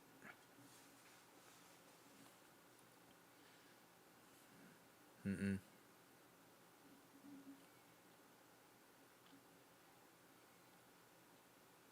Now I got it. I found the Gotcha. special buttons. The special Um, buttons. There you go. Perfect. Perfect. yeah. All right. Yes. So my first photos I did when I started this were those Kinder Egg toys. Oh yeah. Yeah. So I was messing around with my camera and I was like, ooh, this is fun. This is cool. Whatever. And then I moved into, I can't remember the name of them, but the little like Halo guys and little alien guys, they kind of look like Legos, Yeah, they're the like Mega Blocks or something yeah, like that. yes, Mega Blocks actually. I think you're right. Okay. Yeah. So I started messing with them and Yeah. then I would steal toys from my kids and take pictures of them. And then, of course, they'd steal them back. Right. They don't know how to share, bastards. But now I don't either. So now I understand again. But then I started getting to McFarlane because they were like the Okay. cheaper ones out there, and then Sure. I could have my DC stuff. Okay. And then Ollie's, I would find like Black Series and GI Joes, and I would kind of like pick and choose and just say, "All right, let's try this, let's try that." So I had no dios, no stuff like that, and then Funkos. Funkos was a big one too. I think a lot My of kids people were got always, Funkos a big yup. always, yeah, they That were cat. always buying me Funkos. Oh, So, gotcha. Okay. um, What Funkos? What like was it like? Because I know there's like the real world Funkos. Like I got some Johnny Cash, some Kurt Cobain, some Tupac. Like, or was it a specific like maybe anime or was it Godzilla's. Star Wars? God, I was gonna say next one. I was just gonna ask probably a Yeah, Godzilla. Yeah. yeah. Okay. My Gotcha. secret love affair with Godzilla. You know this. Oh, trust me, my friend. We are on the cusp of that conversation here. Trust me, it's coming. um, so yeah, my kids would buy me the stuff they thought I would like, and then I kind of started getting the Funkos. Did all the horror ones, did all the Godzilla ones, and then I started picking up the Star Wars ones. Look at this And guy. then, You see that guy? yes, There he is. what's up, There he Stell? is. What up, dude? Good to see you, Um, brother. Good to and then see I you. started shooting pictures of those.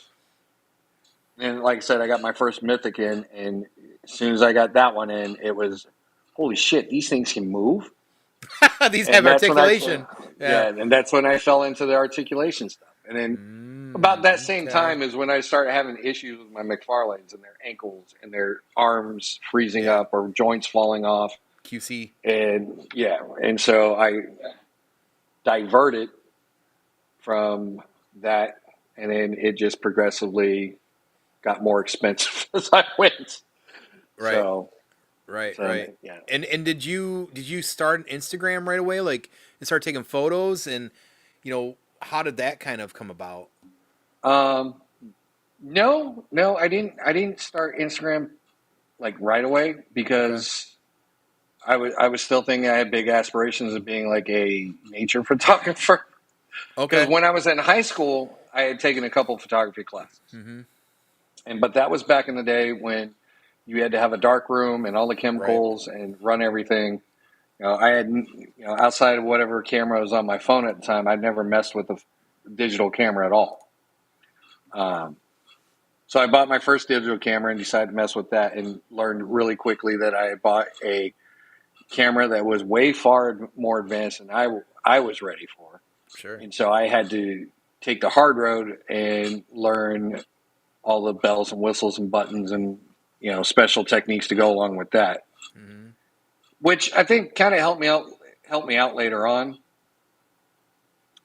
Throwing myself in the fire with a semi-professional camera, because I went on like mpb.com Mm-hmm. and found like a used camera, Right. and it was like $100. It was a Nikon D300.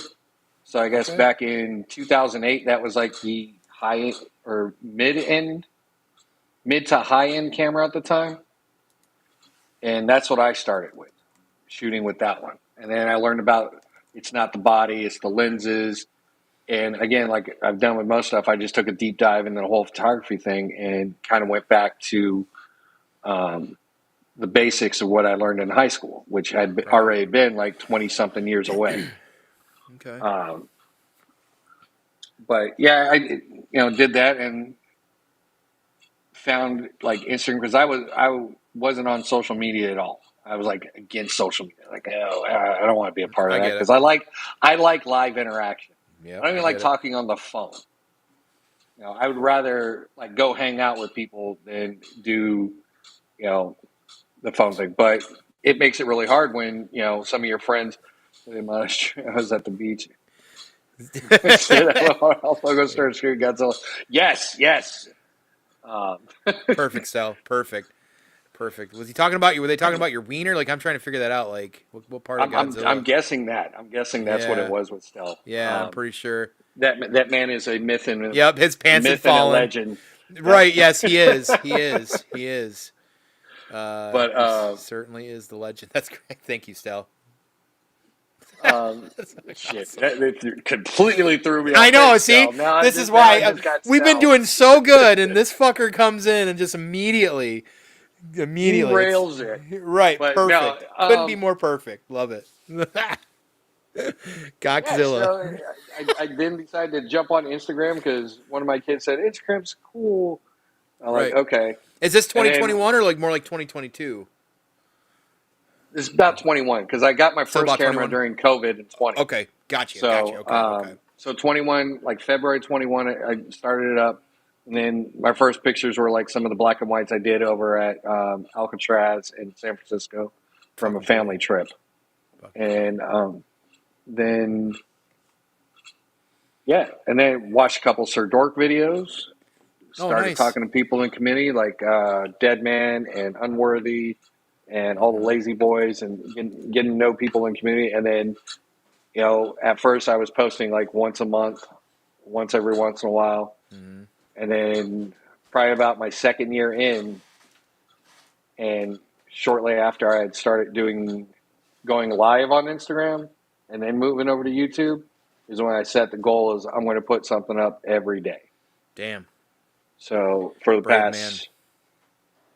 past 2 years, I've had at least one post a day, but there's a couple months that, like, October's a big one. Special event ones are. I mean, shit. I used to run in like 9 different collabs, Yeah. so I always had something that I had to post. And then Right. running 9 collabs a show, and then doing my own thing just got to be way too much. So I trimmed it down Mm-hmm. to like a couple different collabs. But like October, like last October, I think through the month of October, I put up close to 100 pictures for that month. So October collabs are always big, right? Because of all the Halloween yeah, shit and stuff going on. Yeah. yeah. Nice. Okay. Okay. So Um. yeah, that's Wow. kind of where it started and where it's ended up now. Okay. Okay. Um.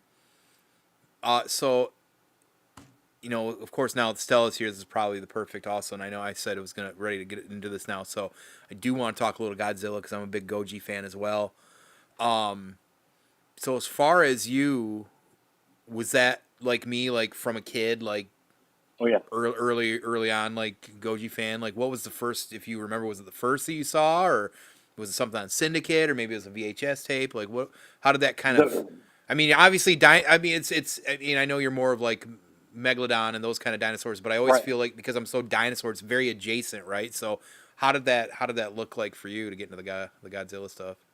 So my grandma threw on like a Saturday morning cartoon thing. I went all the way till the afternoon, Mm-hmm. and then in the afternoon they always played like a Godzilla or sci-fi movie. Kong, old school, Universal horror monsters, Mm-hmm. Godzilla, Ultraman, all those Yeah, movies, all the Gamera, good shit. shit. Yeah, Yeah. all the good shit. So stuff they don't have nowadays, except they do at Mm-hmm. my house because I have it all in streaming. Haha, Right, Godzilla can right. play all day if I want it. All day. There's even a Um, Tubi channel I think that's 24/7 Godzilla for free. is is there? I'm pretty sure it's either Tubi or what's the other one that I love? The two free ones, Tubi and Pluto TV. I'm pretty sure it's Tubi has a Godzilla channel that plays Godzilla 24/7. I think they got a Transformers one that does like G1 cartoon Transformers constantly too. I know the Transformers one on Tubi. Yes, because I Yeah, put that up quite often. pretty sure Godzilla's They on there too. okay. I'm going to have to look up the Godzilla channel because Yeah, that's all I want is a damn Godzilla channel. yeah, Fuck just to everything just to else. fucking play. Yeah, right, just to play Yeah, nonstop. just give me my kaiju stuff and give me the Ultraman, the Gamera, and the Godzilla Yeah, all on one channel. I will absolutely. play it all day. But Yep. no, so I was I was really young. I don't remember when I first saw it, but the first one I saw was Godzilla Raids Again. So this, Nice. technically the third movie, Hmm. and then I was hooked. And then That's after that, anytime I saw Godzilla on there, I was chasing it. I was chasing it, even if I could only catch the last like 10 minutes. And hmm then the first movie I ever got to see was Godzilla in 1985 in the theaters, and Oh lost my shit. goddamn mind. Right. Um, so yeah, ever since I'm pretty sure at one point in time I was trying to figure out a way to cross my DNA to become Godzilla, but that never worked out. Unlike Stealth, Kudos to you for trying, though. Kudos for you for it trying, was though. effort. It was effort. Yeah, yeah. Um, but yeah, Godzilla, probably the biggest influence of my entire life, and it has been a constant. Hmm. Has been Godzilla films, Okay, and good. just the whole Hmm. the kaiju universe altogether. Anything kaiju, anything big Yeah, monster destroying shit, man. I'm hooked. Even those Netflix movies, The Troll or whatever like that. I'll fucking watch those that movies was and shit. awesome, man. Yeah, That yeah, was awesome. yeah, yeah. Big Did monsters. you Like see the I'm. second one? I haven't yet, and I still haven't. Oh, I know, I know, I know. I swear, finding time these days for like even little shit like I that. Like, know. It's I'm rough, fine. man. Yeah, it's so tough. I'm finally just starting to rewatch the Masters of the Universe now that's out on digital. Like I started it 2 weeks ago or whatever it was, and I'm like, God damn it, I just want to watch this film again. So fucking bad. How about Cloverfield? Do you like Cloverfield? I love Cloverfield. The first Cloverfield, I fucking like the loved it. concept of Cloverfield, Okay. but I wanted more story for the Beastie. You Okay, know, that's fair. I want it more. I want more of the Beast. I want to see the Beastie. I'm not the one who wants. Oh, give me the human story. Fuck the humans. Let that bitch step all over them. I want my monster. I want my That's monster fair. story, not the Okay. people story. Um, but I like the whole concept of the Cloverfield monster. But I wanted to see more of Yeah. it. And then when they kept going with the offshoots of them, I was like, "This is trash. You just screwed up everything. Stop. Apparently, Start there's some over. Go really back good to Japanese manga that kind of really expands yes." on some of that. Um, Well, I mean, it's Japan. They're obviously going to do a very awesome job with it. So outside of Shin absolutely. Godzilla, sorry, I had to throw that in there. No, you're fine. You're um, fine. Well, but that yeah, brings that man, I don't know. Yeah, I love Cloverfield. I don't know what I truly understand and respect what you're saying on that for sure. So more monster smashy. I would like to see them go back and do a second Cloverfield the right way. Yeah, because Cloverfield, like I loved Cloverfield Lane. That was cool. I Yeah, mean, but like turning it into an anthology like that just kind of sucks. You know, yeah, I know the third one kind of dives more into it, and there's some other stuff recently that's been kind of coming out of Cloverfield too. Like some people are wondering if this other J.J. Abrams produced thing, like which I really want to go see, the end of Oak Lane or whatever it is coming out. yes. On That looks, 14th I with mean, dinos, yes, yeah, like I got to see that because it's fucking dinos anyways. But yeah, some people are wondering if this is going to be like adjacent, like into that kind of anthology. Like I don't know, probably not, but I'm excited about that anyways because dinos eating people is always cool. So, yeah. but I do want to ask you as a Godzilla fan, and in this, and if you don't or can't answer it, that's perfectly fine. But um, what's your favorite era? Showa, Hensai, Millennium, Riowa, or maybe So even Legendary? it This depends on the day of the week, okay? but the originals, the silly Godzilla has always been my favorite because he Hmm. was the silly Godzilla. Yeah, Again, from my childhood, that's where I grew right, up on. right. But when they went into the Heisei and the Cat Hmm. Godzilla, that's always been like one of my favorite designs. Yeah. The cat God, Cat Godzilla or whatever. Hmm. That's what Hmm. me and the kids call him. Yeah, But yeah. GMK was probably, in my opinion, GMK was the most terrifying Godzilla. Hmm. The one where he was, where Ghidorah was a good guy for all of a fucking sudden. Get the Yeah, hell out out of of here. nowhere. Yeah, yeah. What is You that? know, Right. but that even more so than Shin. I mean, I agree. Shin Godzilla is terrifying. That concept of Godzilla is terrifying. Yeah. But the very concept of a possessed Godzilla, Hmm. especially of millions of souls possessing it, shit, come on now. And Yeah. just the way he looked, I mean, everybody says, "Oh, well, it's hokey, it's old school." Good, Yeah. keep it That's that fine. way. That's fine. You know. Yep. Yep. Um, Yep. so I was super happy when I finally got the Haya version of that one in, Hmm. and he's been knocking up some camera time. Good. Um, Good. I Yeah. think I Big like fan. where Legendary's. I like where Legendary's going with Godzilla, Yeah. but I think they're pushing his mutations way too fast. Yes. Agreed. Um, I think they need to slow that down. I think they need to slow down bringing in the big bads that they want to bring in. But on the same note, with Godzilla minus zero coming out and the rumors of what the bad guy is in that, I was really hoping that they would have stuck with the formula they were starting with not necessarily rewriting and recreating the originals, but sticking with that theme. Yeah. And we could have got an updated in Gears. Give Hmm. me, a Godzilla Raids again with in Gears updated. Absolutely. And Absolutely. they are missing out on so many. There's been no Gigan. Gigan was epic. He was an epic beastie to fight. Um, Megalon, where's Megalon at? Hmm. All these old bad guys that they have, and I appreciate bringing in new ones because some of the new ones look really cool. But I think Cilia was just a kind of like a baseless ripoff of the Spira, the big Hmm. tarantulas they had. Hmm. Yeah, Yeah. Yeah. Kumunga. Um, yeah, that's about where I'm at with that. I like where they're going. I really like the Minus series, Yeah. and I Me too. really like what they did with that Godzilla. Hmm. It's going to be interesting to see two of them on screen at the same time. Yeah. Yeah. And um, it's almost kind of like he doesn't really need to, like to fight anybody either. Like, I Yeah, don't know. But I have a lot of faith, especially. I mean, I really like Shin. That's hit or miss with some people as well too. I know it's kind of boring, but yeah, I actually kind of liked, the some of the social commentary in that as well too. But um, I get why people struggle with that one. Even I did with the weird mutation thing with him. But yeah, legendary is. I like listen. I love 2014 Legendary because I liked it was a little bit of a slower burn. I liked, yes, it Yep. had a human element, but it balanced that old school kind of Godzilla tropes where you had the normal person, working in the hospital. You had the military guy, you had the science Yep. guys, and you had Godzilla, and they were all kind of like living in the same space, dealing with each other and everything. And so I love 2014, Well, but even Bryan Cranston's character, yeah, the yeah. crazy dad that nobody wanted to believe. Right, right, right.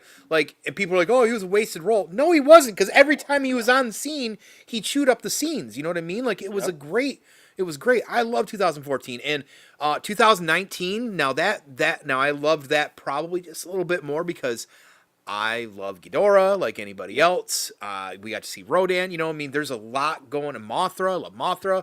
Like Yep. that felt like the quintessential like new age Godzilla that balanced a little bit of levity, but also a lot of serious, and had a lot of different people in play as well Yeah. too. But you never felt like the people really overtook the monsters that was going on, because they were kind of Right. working together in a way. Like, there was a lot going on in that movie, and it sucks because that one tanked, and people were like, "Oh, I don't really like that one." I'm like, Yeah, I fuck, don't understand why it tanked. fuck That that was one. probably one of the greatest ones they put out so Yeah, far. I know, and like, honestly, for me, the way Legendary's gone into a little bit more of the campiness of the old school feel, like running around high fiving and doing stuff. Like, I Yeah. like parts of that, but because this is gonna sound weird, but because like it's done in the West, it feels really campy too. Like, campy in the Yeah. wrong kind of way.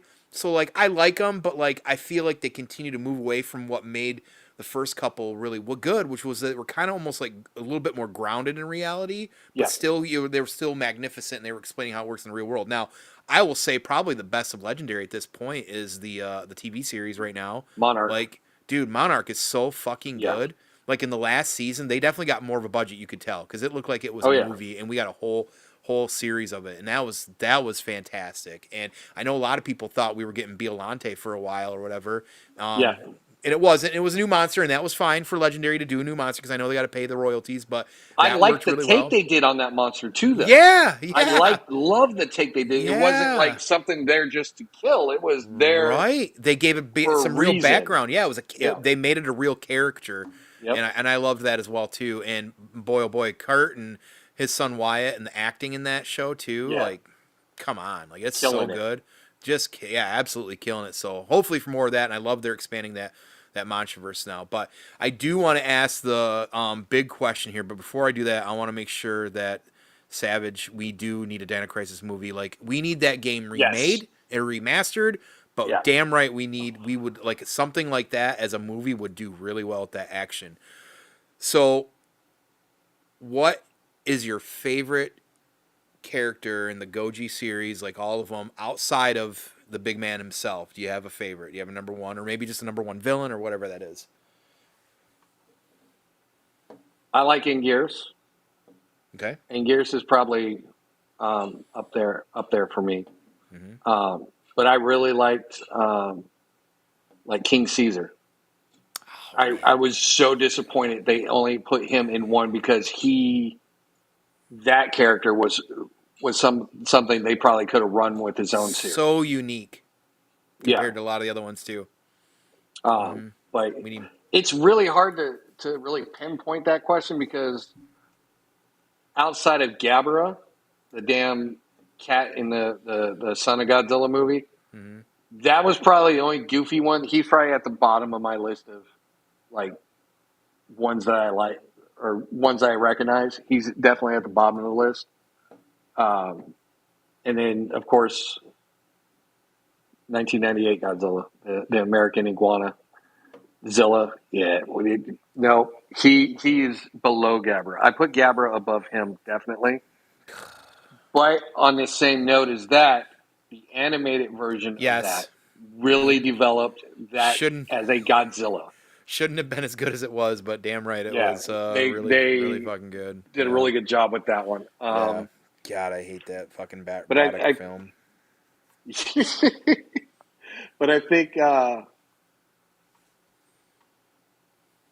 bad guy wise, I'll even putting Gabber up in there. Okay. I've liked every one of them and what they brought to the movies and the series.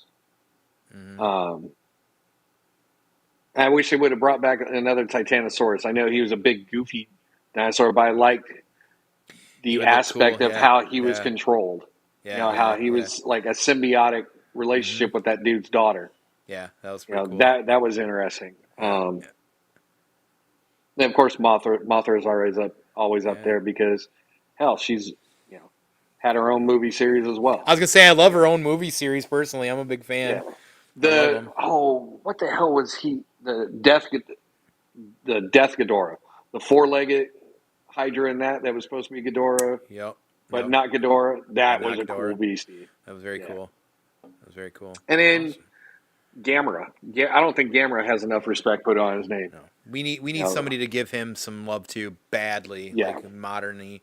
Like we keep bringing back the all the other good stuff too. Like Gamera deserves some love and respect too. Like I know somebody else wanted to try and get some love on the big kaiju thing, and yeah. Gamera's cool too. Like I know it's not Well, Godzilla, but they had that series on Netflix, the animated one. That shit was on point. that's right. And I never watched that either. I Oh, never. you have to. Yeah, I know, I know, I That know. was good. I didn't even finish the last a Godzilla part of the Godzilla ones they had. There's one I think I missed on there too. Oh, the Um, like some Sigma Godzilla or whatever. maybe yeah. There was some cool because I Yeah, watched some of it and some of that shit was really neat too. yeah. Um, They had some goofy designs in that one too, mm-hmm. They did. but overall story was a very interesting take Mm-hmm. Mm-hmm. on the whole Godzilla mythos and where he came from. Yeah, So yeah, for sure. Big fan. Um, you actually named my favorite, Gigon. If I say that yes, right, I always say that wrong. That's one of my favorite in both versions. Like I love the OG look, but the second version where he's got the fucking chainsaws on the hands, man. yes. Fucking A, that's so cool. He's such a Him, unique. well, him in Final Wars was, I Yeah, think, Final Wars is that version of him, right? his second best version. They had Yeah. a fan movie done Oh, up with Gigan Rex. is Dude, yes, I think I've seen that. That is fucking gnarly too. if they put that Gigan in it, come on. Yeah, Come yeah, on. yeah, They would kill it with that character. yeah, yeah. They sure would. Fucking yeah. I love that character. Everything. Just one of the most unique characters. The alienness of him, like the Yeah. mix of like tech and like alien, just or well, just beast, I guess, or whatever. But Yeah. yeah, that's good shit. That's good shit. But shit, I could probably sit and I'm sure I know you could sit and talk Godzilla all day, and I think you'd spank me in probably some trivia knowledge as well too. So, I do want to talk. You did mention Ishkan, which Yes. I was really debated about going this year, but we're doing this remodel at the home this year, and I'm like, I was trying to like make sure that I had all the whatever. I'm like, really wanted to go, really want to go. But what I heard is when you're at Ishkan.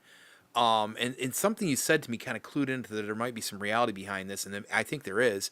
Apparently, every time you see some of the ballroom dancing contests, you stop and stare lovingly Yes. and longingly Definitely. at the dance Definitely. floor. One more than one occasion, I was heard. So we were kind of wondering if maybe in your past life you were a ballroom dancer or a dancer, but it sounds like from the music you were talking about and some of the things you hinted in, dancing might have been something that you're kind of into at one point in your life. There was a point in my time when I wasn't fat and could move and was in shape that yes, I would go out and specifically do swing dance. I'll be damned. Um, the rave scene. I was all over the fucking place doing fucking light shows for anybody I could find. Cool. Um, and then I attempted country line dancing a couple times because I was really really drunk, and it just turned into me like my two steps turned into foxtrots. Right. So I was swinging. There was a point in time when my dance partners were really dizzy because I would swing them around, throw them all over the place. Um, so back in the day, yes, there was multitudes of dancing, and then there was many times in port calls at certain establishments that had certain aesthetics that I would jump up on stage That's and awesome. become part of the show. So Right yeah, on. Right on. lots of Okay. fun Yeah, yeah. vague memories before the camera phone invention. So Right, right. thank Yeah. God. I had heard that that there was these longingly stares when anytime you see this sort of Yes, stuff, and I it was kept made trying to get noteworthy. Green to go in there with me, Mm-hmm, and mm-hmm. we had a whole idea. We were going to steal that competition too. There you Uh, go. He's a great guy. yeah, I love Green. um, well, we really haven't talked yet about it, and I do want to dive just a moment into this as well too, because obviously how I gotten to know you is through like the Savage Crucible Mhm. community, and first thing I want to say first of all about that is that I've been in a lot of different communities in years and years of the internet, and then of course streaming content of some sort since 2018. Probably the best, most non-toxic community I've ever been involved in. Everybody's amazing. Yeah, There's a lot of love. There's a lot of like pride in the community for that how well the community is, and just Harbinger in general. But how did you discover Savage Crucible? And were you like part of the Kickstarter? Like, what did that look oh yeah, like? I saw things pop up for their Kickstarter, and I saw the lizard people, the Okay. Lemurians, Yeah. and that was something that I hadn't seen anywhere Right. outside of Storm Collectibles, the skeleton ones. Those were the Oh only yeah, lizard I got people I those. could Yeah. get. Yeah. Yeah. Yeah. Uh, that would actually move ish. Mm-hmm. Um, so I saw that and I was like, done. Went Nice. in. And I wasn't able. I was like in between the job I had as right after I retired to the job I have now. So I Mm-hmm. wasn't able to go all in right away. Mm-hmm. But I definitely picked up like about three or four different Lemurians. First ones were my Lemurian Savage, my Royal Guard, a Slate, and no, I got two Royal Guards because I really like that black and white scheme. So I had picked Yeah. up It's the gnarly. two Royal Guards, and then the other ones, and then when I saw the contest, I was like, "Fuck yeah, I'm throwing in on that contest." Mm-hmm. Never done anything like that ever, ever, as you can see by the build that I described. But I put together, put it in, entered, and then I was lucky enough to. Um, they liked my entry, and then they sent me an entire wave one, and it was all downhill from there. Wow. Then I finally was able to, like, because when I was younger, I used to go to conventions, but that was back when you could meet the actors and whatever for Mm-hmm. free, and they weren't charging you just to smell the air that they breathe. Right. So that kind of once that happened, I stopped going. So when I saw that they were going to be at Joe Fest, I think this was like 2024. Oh, okay. Yeah, 2024 was my first convention that I went to, and I took my little one with me. And when I got to the table, it was before. It might have been 2023 then, because it was before Wave One. Um, it was before it came out, or right before it came out. No, because we picked some up. So it was after Wave One dropped. So 2024. And I got to meet Rob and Stell and all those guys. And what set them apart from everybody else was the interaction the interaction and attention they gave to my son over everything else. Mm-hmm. They were instantly engaged with him, and he's autistic and has like severe ADHD or whatever, and it kind of complicates his life when he's in social situations. Sure. But Absolutely. he just clicked with them, and they were so. I was just so impressed with how That's they were awesome. talking with him and how That they were doesn't surprise me. That's running awesome. running everything, and it was like instant stalker affair. I stalked them forever, So whatever convention I could go to, I Right. was there. Whatever interactions I could have, I was trying to do it. And yeah, it wasn't just. It's not just the figures. Grant, the figures are freaking amazing. Love Mm-hmm. them, but it's the people behind it, and Mm-hmm. everybody that over the years that I've gotten to meet has just been absolutely phenomenal human beings. Mm-hmm. You know,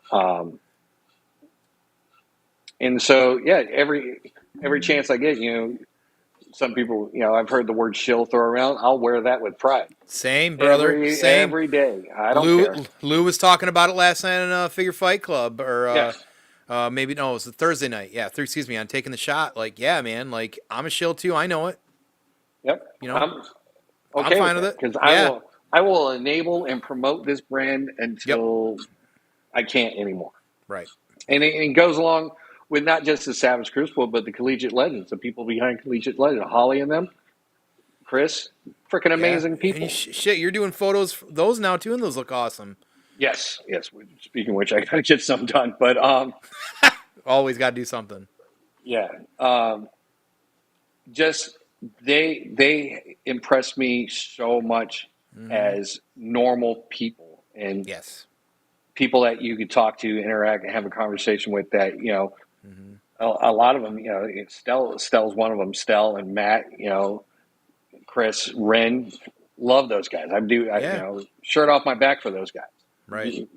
Completely honest about it because they have, Tim. Tim's been fucking wonderful too. He's the one that helped me get the whole painting thing, and That's awesome.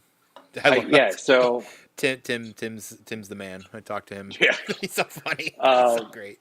Yeah, yeah. so yeah, I just started chasing him and I started bugging him, and then and Jedi and me both got the wild idea. It's like let's just volunteer our time. Screw it. Let's see what we can do to help them out, and that's what we do. We want to help them out as much as possible. It's not about what we get in return. It's what we pay money for these figures, but we want to give something back to them in a more meaningful way outside of just money. So Yeah. Yeah. we start volunteering and helping out the shows, and That's awesome. Jason started up the Savage Crucible Saturdays group.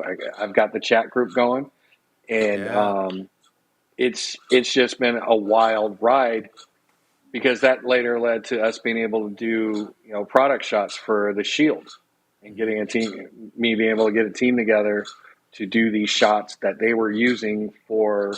You can still see our photos up on Big Bad for the Shield if they still have the Shield Awesome. up. I think they do. And it's just been crazy, because I never thought when I first started doing this that I would ever have any kind of association with the toy company outside of giving them money and buying their stuff.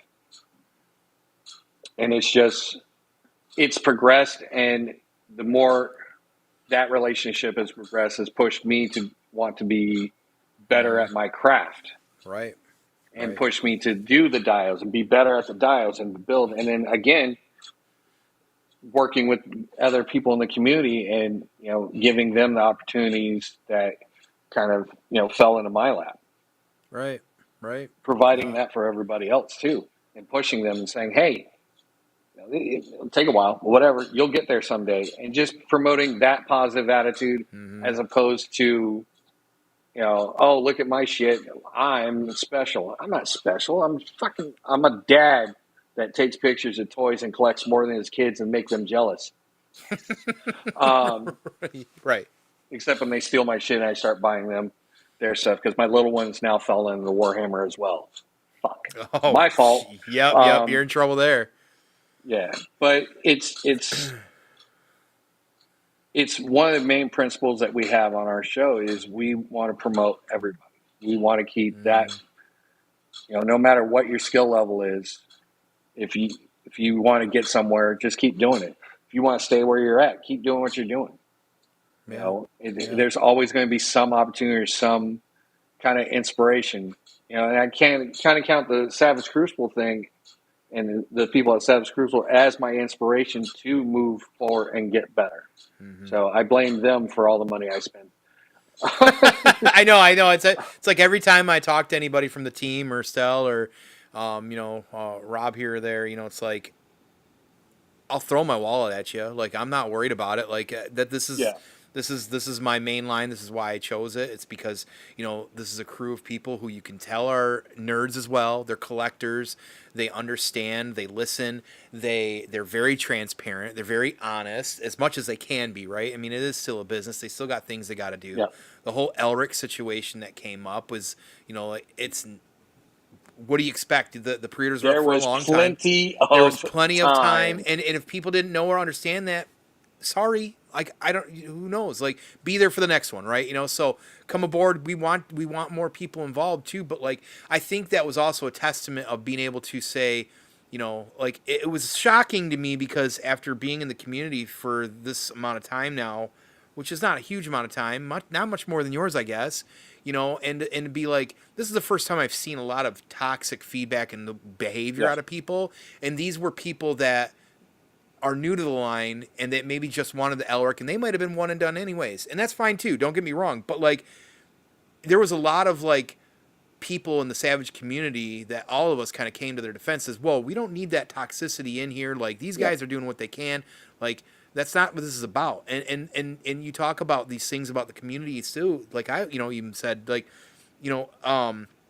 everybody, like even on Savage Saturday, for instance, right? Anytime we post stuff, like pretty much everybody involved at least likes, reposts, and if they've got the time, comment or Yep. share, whatever it is. But like everybody's cheering everybody on. I mean, Plastic Platorium. Yep. I mean, Alberto. He's a great example of it. Him and Yeah. Brienne as well too. They're always cheering everybody on or giving everybody new perspective or giving a tip. Like, Yep. where else are you going to get that in a community like that without any toxic vibes? You know what I mean? Like, Right. it's so incredible and so amazing. So like, again, coming back to the shill piece of it, yeah, why wouldn't I be? Everybody's amazing, and I love the Yeah. line, by the way. Like, it's just, it works out so well. And like, honestly, Savage Saturdays, like when I was asked if I wanted to be involved, I was like, I don't know. I'm still learning as a photographer. I don't even think I'm a photographer. I'm just taking shots, right? My favorite part is posing the figures, right? I love playing Yep. with my toys now. And, like, even the first night, I'll never forget it. I was like, I don't know if I have time. I gotta go shopping, and it was Alberto. He's like, take your figure, whatever, with you. Go out to the stores, and because I think it was the first one was like in the real world, right? Yeah.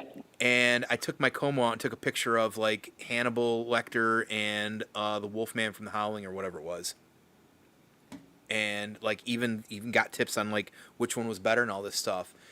And I'm like, that's community right there. You know what I Yeah. mean? And that's what it's about. And boy, I can't continue to praise enough of everybody in the community and how much like I just appreciate being involved in that as well too. Guys like you are, like you help start Savage Saturdays. You make this awesome reel every week, every Saturday as well too. You know what I mean? Get But that knocked you out guys, too. I know I'm throwing all your work at you.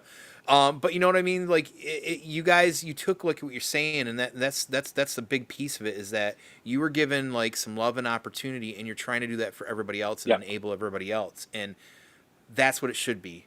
Always passing it on Yeah. to the next, paying it forward, right? And that's it. And it's so Like awesome to be involved. going back to the whole, the toxic people, the couple. There's only a couple Yeah. Oh yeah. toxic people that were in the community. It Right, it boss. seemed like Boss, right. they never collected another line in their head, Mm-hmm. because I collect Mezco. There's a ton of Mezco, that fucking king of the block Vaporoni. I'm missing him, but I'm not blaming Mezco for, hey, Right. you You didn't make can't. enough. I didn't get mine, so you didn't make You enough. can't. So it's Yeah. and the same thing happens with like the other one, Mythic Legions. There's people that complain about it in there. Oh, I missed it. Mm-hmm. Don't worry, give it a couple months, it'll be back. And the Right. ones that aren't back, sorry, you're going to have to chase them if you really want them that bad. Yeah. It's just the nature of the game. It's part of It's part of collecting. And like I said, I've only been doing this, for 4 years, but I learned it really quickly that your pre-orders is your window to guarantee something. Right. When the Right. figure drops, your chances definitely significantly drop. Like I was pissed when I missed that Mezco Phantom Knight one because I was pissed at Mezco. I was pissed that my phone screwed me on that one because the website was all screwed up on my phone. So I missed out on it, and I really wanted that one because I think that one was going to go really well with Savage. But eventually there will be an opportunity. If I really want that bad, I'll go pay the aftermarket price for it. Mm-hmm. Probably not. But if it was something I wanted that bad, I would. Yeah, you'll figure it out.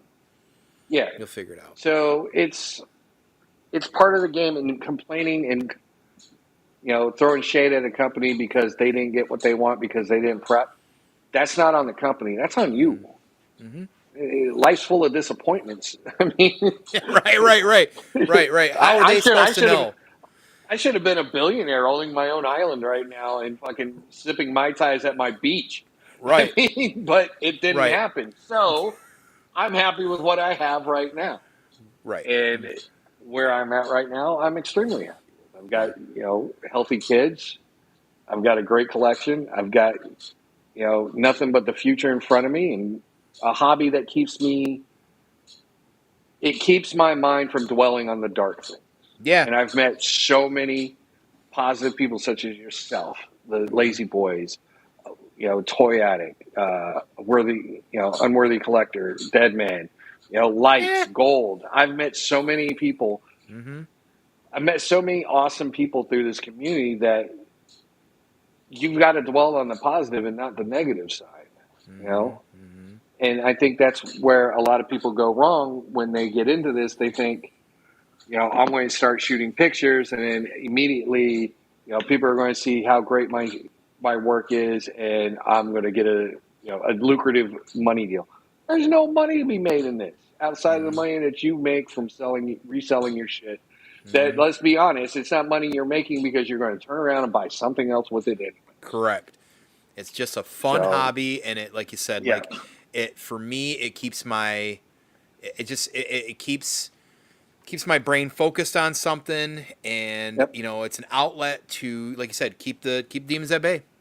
It's yep, it's that simple, for me at least too. So I appreciate sharing that. And like I said, I appreciate the stuff you guys have done to put together the Savage Saturdays, and it really does live and breathe kind of on its own outside of you, oh building yeah, the reel and coming up with some decisions you guys may have to do when it oh comes to yeah, the topic. But honestly, 90% of the time, and I know I'm one of them. I sometimes clutter up the chat, clowning around, talking to everybody, but it's so fun to just like talk and collab and then have some, everybody's funny, we're all having a good time. yes, Like we definitely get lost in the sauce sometimes, especially subliminal. Me and him, I mean, we live in the same state, so I feel like we got the same kind of brain and sense of humor in a way. But we just have a lot of fun, and I just appreciate that being something I can be a part of too. And again, yeah. it's that community stuff, and even with your show that you do, like it's about community, and you're doing the same, trying to uplift people. So We try, as a we liquid snake try. figure that I want, but yeah, that's right, exactly. And we still got to find you that liquid snake from that original MGS line. We're going to find it for you, brother. I promise. But speaking of kind of the YouTube stuff, just kind of we're gonna kind of start kind of steering it home. We're nearing that Yeah. 2 hour mark. We might go a little bit over, but I appreciate your time and chatting. Most definitely here. So, what was the kind of pivot into that? What made you decide? Because you've not been doing that for super long, right? It will be shit. It'll be 2 years. Okay, so longer than I thought. What's Okay. today? Today. Uh, oh Today is shit. two Well, years. happy 2 year anniversary of YouTube content. Yay! There you go. Fuck yeah, yeah. What was the like? How did that evolve? What did that start? Did you have people with you initially? Because like clearly, I'm quite new over the last year to getting into your content as well after meeting on Mercs. But you know, how did that kind of come about? Initially, it was we would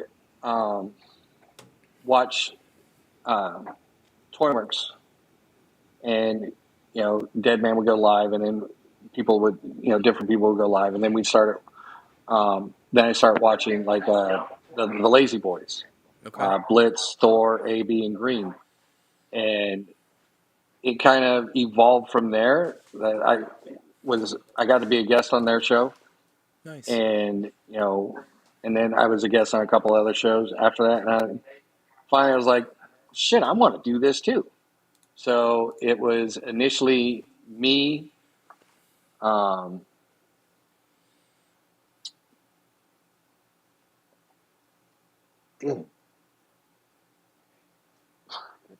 Sorry, I'm having a brain fart.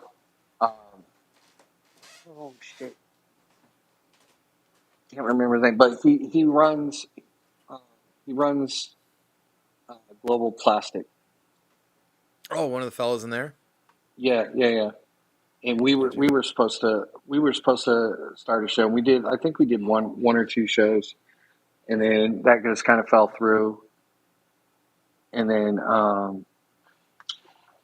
moving along, probably about 3 or 4 months later, uh, I met with a couple other guys, and we were kind of talking, and we decided to start going live every day, every once a week on Instagram. Yeah. So we kind of started on Instagram, and then we talked to Dead Man, talked to the Lazy Boys, and that's when I decided, oh fuck it, let's just do a show on YouTube, and let's go from there. Yeah. And so it started from there, and the guys that I started with, uh, they kind of had life happen, Sure. so they had to move on, and then that's when Lights came in, and then Gold came in, and then we've been running with that show. I think I've been running with them for a little over a year. So Wow. Okay. Yeah. so Yeah. us three been doing the show for like a little over a year, and then we had another show that was like a horror based. Me and Gold had a horror show or a show that was like horror based, and it was supposed to be like a one off.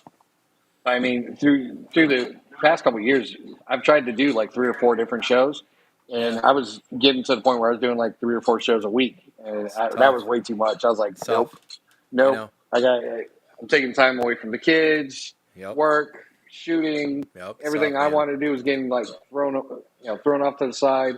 Like, nah, we're doing one show. We're gonna stick with that show, and we'll run that show with no real format. We'll just have people come on. We'll talk some shit about toys. We'll show some people's stuff off in the community, and we'll have a good time, and we'll just talk. Right. And that's where it kind of went from there. And it's where it's probably going to stay that way because I think I like our format. I Mm-hmm. don't. I mean, like Figure Fight Club, they have an awesome show. Like Lou, Abby, all those guys, they Yeah. run Do an great awesome stuff. ship, man. Yep. Yep. Toy Merch Live is awesome. Mm-hmm. A Worthy Addiction. Those two guys, hilarious. Love Yeah. those guys. Have to Lazy check it out. Boys. Whenever they get back to their show, but their show was probably like the biggest inspiration because that's exactly what they did. They showed appreciation in the community, especially with the Pick Bar. You Mm-hmm. know, finding people, and every Wednesday we're shouting people out and taking people. We always look for those low follower accounts, the newer Mm-hmm. accounts, to put them out and try to show them, say, look, we see your work. It's awesome. Keep it up. Right. Right. Right. You know, Encourage. exactly. Yeah. And so those are my main inspirations for how I like seeing the show going that we have right now. Right. Right Um, on. so yeah, that's about it. Cool. Cool. Yeah. I mean, I started watching as soon as I met you guys. I think on Mercs or you guys were on Mercs or whatever it was. I don't know if I was on the show quite yet at that point on Mercs Live. And I was like, damn, these guys are dope too. I better start, and knowing that you were part of the Yeah, Savage community, I'm like, well, shit, this community is the community I want to be involved in and make sure I'm, getting involved with everybody and sharing and supporting as well too. And we're all busy, so it's always hard to support all the time. We get it, yeah, right? A lot of replays from time to time, but I try to make sure every Monday night I'm popping in at some point, lurking if need be, and trying to make sure to be involved when I can for sure. So, you know, um, gold just to member, clarify. yeah, Sorry. I got to throw my shout outs. I started the show with, I just realized I didn't mention this, but Vico San 26 and Across the Toy Multiverse were the perfect. first two guys I did my show. I don't want to not throw that out there No, because those were the OGs with me starting this. respect. No, yeah, I love that you're respected on that too. I love getting to know Gold member. Of course, Light's a little bit I already knew from Mercs Live as well Yeah. too. And him and his controversial hot takes on literally everything. Because I'm always getting at him in the comments. I love the guy though. So it's fun for me. I'm usually laughing half my ass off. But Gold member, getting to know him and his photography. Listen, that dude is doing something that not everybody else is doing, and he's pushing the envelope on so many different Yeah. like so many different pictures, mixing genres and making it fucking work and looking really good. Like huge Yeah. shout out to Goldmember. He's somebody that I every time he posts, I just love to see what he's doing next because you just don't know. Like Yeah, he's coming out with something new every oh day. it's so fucking cool. Like so huge respect and props to him. But I do want to ask now that you've got these two. Here's the fun question, right? Each let's start with Goldmember, or we can start with Lights, whoever you want to start with. Give me a strength and give me a weakness. I do this with some of the folks that do content with people. Let's see. Love Okay. that constructive honesty. Constructive honesty is Let's important, go. right? Let's go with gold. Okay. A weakness is he likes his Diddy sauce way too much. No, His no. His lube. ah, The lube jokes. No, that's so fucking great. no. It's really really hard to do because I don't try to see the negative too much in people. Sure, I get it. I think a negative with Gold is I want him to be a little bit more assertive in the show and put his opinion out there a little bit more. I can see that Because that flows into his strength. He has some great takes and great visions on like the photos that we put out there, or the action figures we show, or even the lines that we talk about.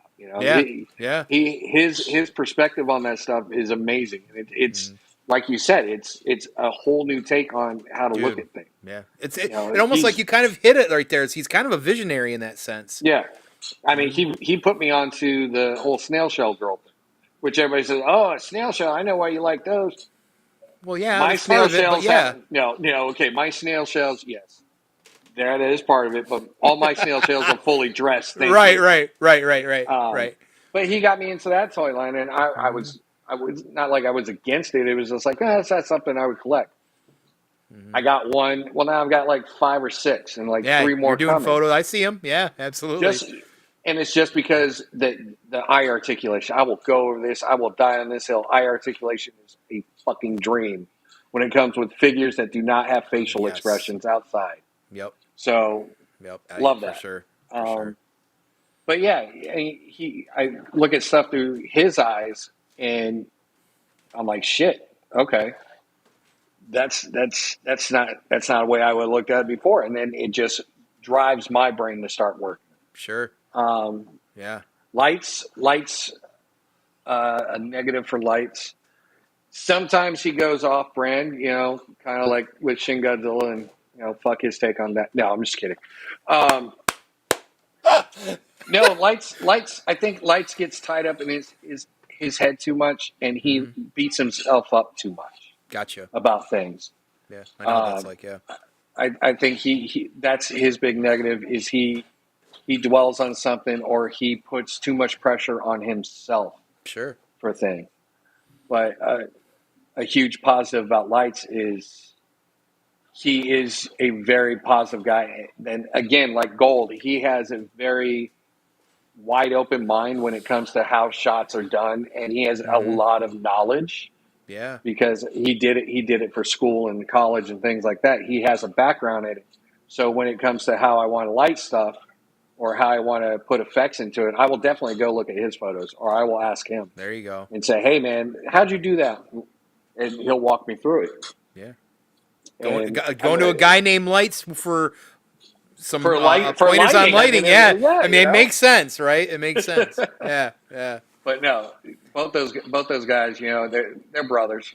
We've gotten to that point where they're not just friends; they're family. Yeah, that's great. And I wouldn't trade the world for their negatives. I like their negatives as much as I like their positives. And you have to. Because that's just it right there. That's their balance. That's their balance. If they didn't have that, then their positives wouldn't be the positives. Yep. I love how you frame that. I 100% agree with that. Yep. And like I feel like you got to be self-aware enough to know your strengths and especially your weaknesses. Yeah. I think that's important too. And I think that, like you said, that balance, that's what makes them who they are, and that's why you love them. So that's awesome. Love that. Well, I did actually have a question submitted to me, which doesn't happen too often, but A certain somebody, and I'll name the name here in a moment, says you only show up to Merck's Live for giveaways and often win. Would you like to address that? I used to show up to Merck's Live more often without the giveaways. The winning on the giveaways, I don't know what that's about because Toy Merck's Live is the only show I actually win. Well, no, I take that back. I did win a book from a Worthy Addictions show the other night, but Merck's Live has been the only show that I've like consistently won something on, and I've tried to stay away from the giveaway ones just because of that fact to give everybody else chance. So there's Right. no whatever.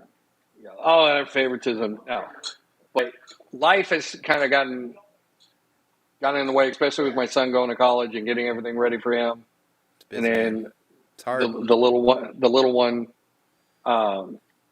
as he grows, trying to get him to better understand how to work around his, his disadvantages, I guess, in life, and to show him that they're not necessarily disadvantages. There's advantages that you have to learn how to work with. Absolutely. And That's then great. my job changed to where I got to be at work a lot earlier. So like Mondays, the Tuesday morning, I'm freaking dead at work. No, I Anytime bet. I do a late night show, I'm dead because bet. I've got to get up at 4 a.m. Ah, And fuck, that's awful. usually we're running at the show, and then after the show, we'll sit up and talk to like midnight. Midnight, 12:30. I'm like, fuck, I gotta go to bed. So I don't catch the shows as much. I do catch the replays. I definitely go back and watch replays. Yeah, you But hear that guy we as didn't far name as that entered the question? but as far as being there live, I miss being there live. It's just with the schedule I put on my back, and it's not a schedule that anybody else has put on. It's something I put on my back for the shooting and the Dio stuff and the building content things. I put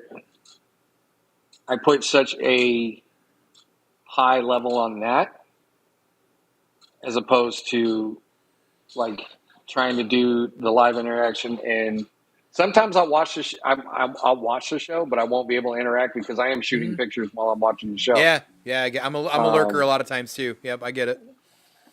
And then the young one starts up school next week. God damn, already. He starts back at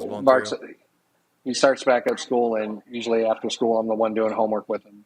So that takes a lot. That kills a lot of my time too. So yep, no doubt. I do miss interacting with everybody. But yeah, you hear that, dead man? We've got an answer. We got an answer.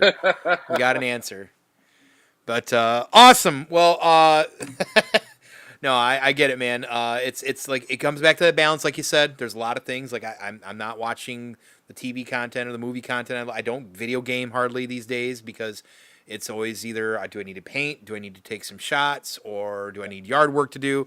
Whatever that looks like. There's always something going on. It's really busy.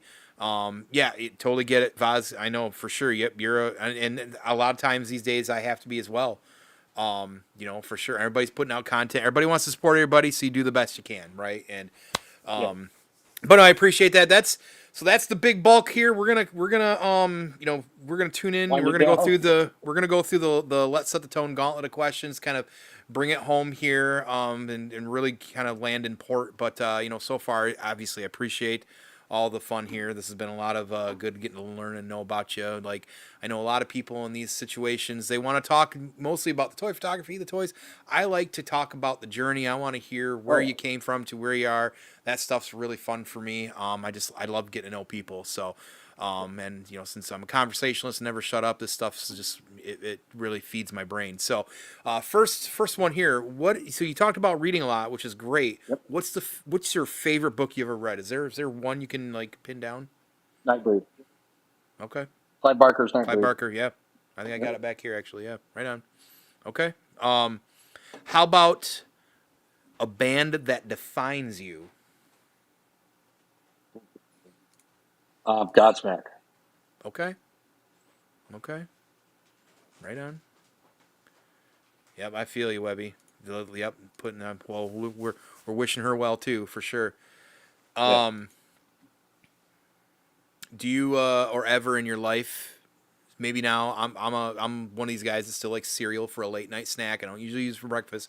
You enjoy some cereal once in a while still. Every once in a while, cinnamon toast crunch was always my go-to. There you go. But I'm big into oatmeal now because I'm Oh old. God, yeah, I know. And oatmeal apparently is good to help you sleep a little bit too, from what I understand. So do love me some Yes. oatmeal. All right, I got one of my favorites here. A controversial hot take. It can be anything. You might even be self-aware, and you probably usually are. I feel like these are hot takes that you kind of know. Like, yeah, I know it's a little ridiculous. Everybody hates this, but I love it, and I'll defend it. It can be anything. Do you have a controversial hot take that you will die on the hill no matter what?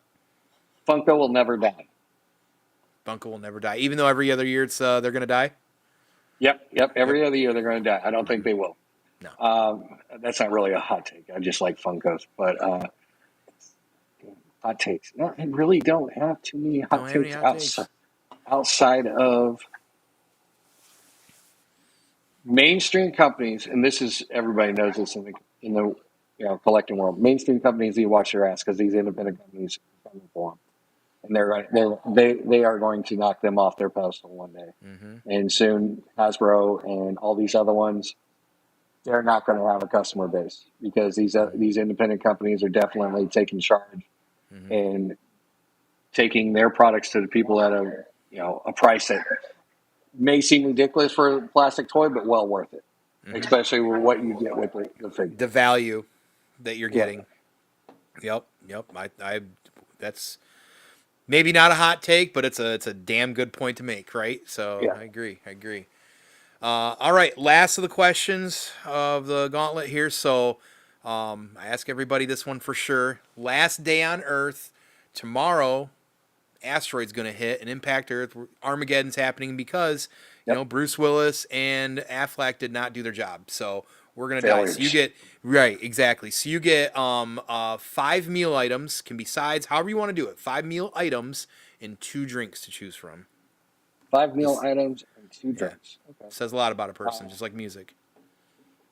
so breakfast is my go-to for anything. So Damn right, definitely a damn right. steak and cheese with tons of veggie omelet. Okay, Um, I'm drinking a gallon of milk in a day. Not like I can't do that now, but definitely milk on the side. okay. Hash That's one of your browns. drinks. One of your drinks. Oh Okay, yeah, one of my drinks is definitely okay, fucking milk. okay. Fuck yeah. Um, Hash browns, little hash brown rounds. Okay. The cheap little Walmart ones because Yeah, the little you season those up right, they're little perfect. coins or whatever. Yep. Yeah, little And gnarly. tuna sushi. How many meal items is that so far? You've got 2 more meal items left and 1 drink. 2 meal items. Shit, man. Peanut butter and jelly. I can't give up my peanut butter and jelly, man. I'm fucking kid for life, baby. Absolutely, Um, 100%. I'm with you on that one. Still one oh, of my favorite sandwiches.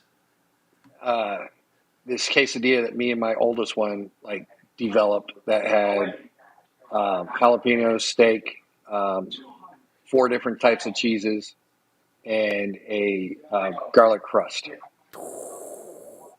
Woo! Definitely Coming in, hooking that up. coming in hot with that last one. All right, you got 1 drink. And Nice, one more very nice. drink. Shit, man. If I'm about to die, I'm in that captain. I'm in that captain. Gonna go sail in the 7 seas? I am going out like a. Fuck yeah, I love it. Fuck yeah. Perfect. Well, hey, I really appreciate you doing this, man. I'm glad that Thank you you for were having me, able to. man. Yeah, absolutely. This has been a lot of fun. I really appreciate you taking the time to be able to do this. It's not a surprise, but you can tell you're a man of the communities. Everyone knows who you are, I feel like, which is pretty awesome as well. You're very well loved, I'm just me. actually.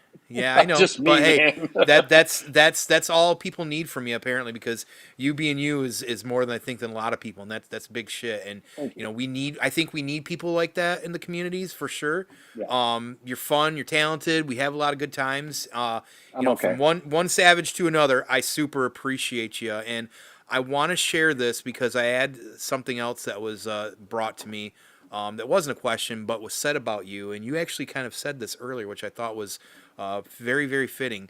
And this was quoted: Don's the type of person that will give the shirt off his back in a heartbeat to help someone.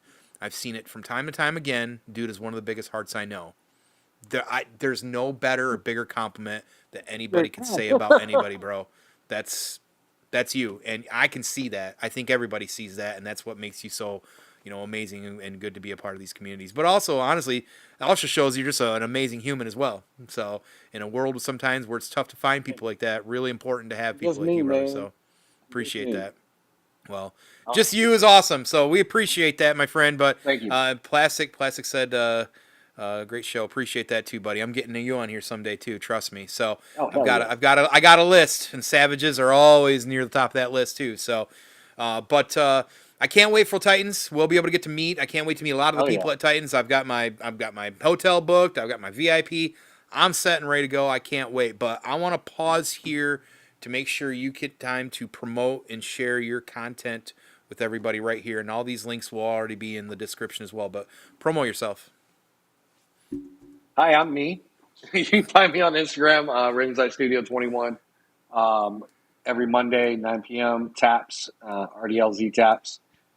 Just a show where we get together, sit around, talk some bullshit, and show some pictures off. Other than that, if you go to conventions, catch me at the Savage Crucible booth because I'm always there to enable people into buying some more plastic people because they are amazing. And you can always reach out to me on Instagram if you got questions, you want to be on the show, you want to just hang out and talk. If you're feeling like you need to yell at somebody, reach out to me. I'm always here. Um, it's probably been one of my biggest, not so much accomplishments, but one of my biggest like joys in life outside like my kids and things was like things like that is being able to help people out. And you know, I did finish, went back to school, and I actually finished a couple degrees Awesome. in college, and psychology was one of my majors, and I kind of fell out of it because I think a lot of it was bullshit. But I think the one part that's not bullshit is there is a really high value in to be able to speak to people and talk to people and help people out and try to connect with others. So I think that's why I push conventions a lot.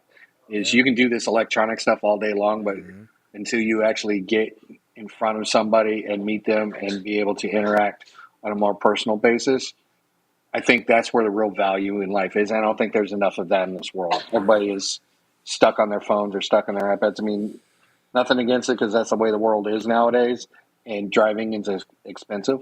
So this is a good way to do it in the short term, but in the long term, I think getting out there, going to these conventions, or going and just meeting up with people is probably one of the best things about this community that you can find.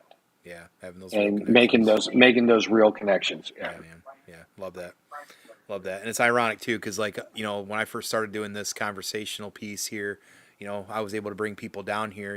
I still needed to be able to do that. I do more the electronic one because the people I've been able to connect with recently are out in the other parts of the world of the U.S. and it's unfortunate because I love You don't want to doing it here. drive 23 hours? Come Right, on. right. I love doing it here in the studio because I'm as a conversationalist. Like this is great in general, but like it's differently. There's a different magic when you're localized like that or with somebody in the same vicinity. So no, that's great, man. I'm glad and definitely keep pushing these conventions, getting the people out there and getting into Harbinger toys too. We got to do that. The Savage Crucible. So. Definitely. Well, that being said, hey chat, I appreciate you guys showing up here, and if you're checking in posts as well, I really appreciate you. I know it's hard to, be out there in the chat as much with the fun stuff you're saying. I don't want to, have Don's thought process derailed as well. Stell did today, but Stell, good job on that either way. If you're new here, Stell. yeah, right, of course, of all people, how perfect. But please, if it's your first time here, subscribe to the channel. I don't put out as much content as I'd like to because it's summertime and I'm really busy, and just like anybody else, a lot of things going on here. But I'm still chugging away when I can, and I need to do more. And I've got some stuff that's going to be announced here real soon on a consistent basis here. But if you're replaying this, please like it, comment, share if you can as well. We love that stuff. As far as updates from the Basement Nexus crew, unfortunately right now everybody's just busy. There's nothing coming out of Seven Dungeons. D&D streams on Mondays is kind of put on hold right now.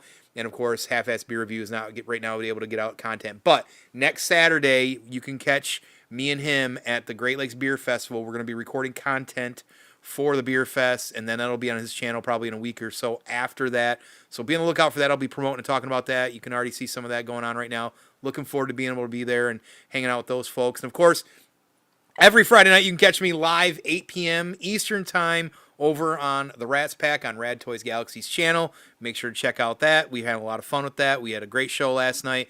Please tune in, check that out, have some fun. We talk a variety of things, toys, customizing, world building, and some fun media stuff as well. And I got to mention, of course, Toy Mercs Live every Wednesday, 8:30 p.m. Also trying to uplift the community, having a lot of fun with those guys.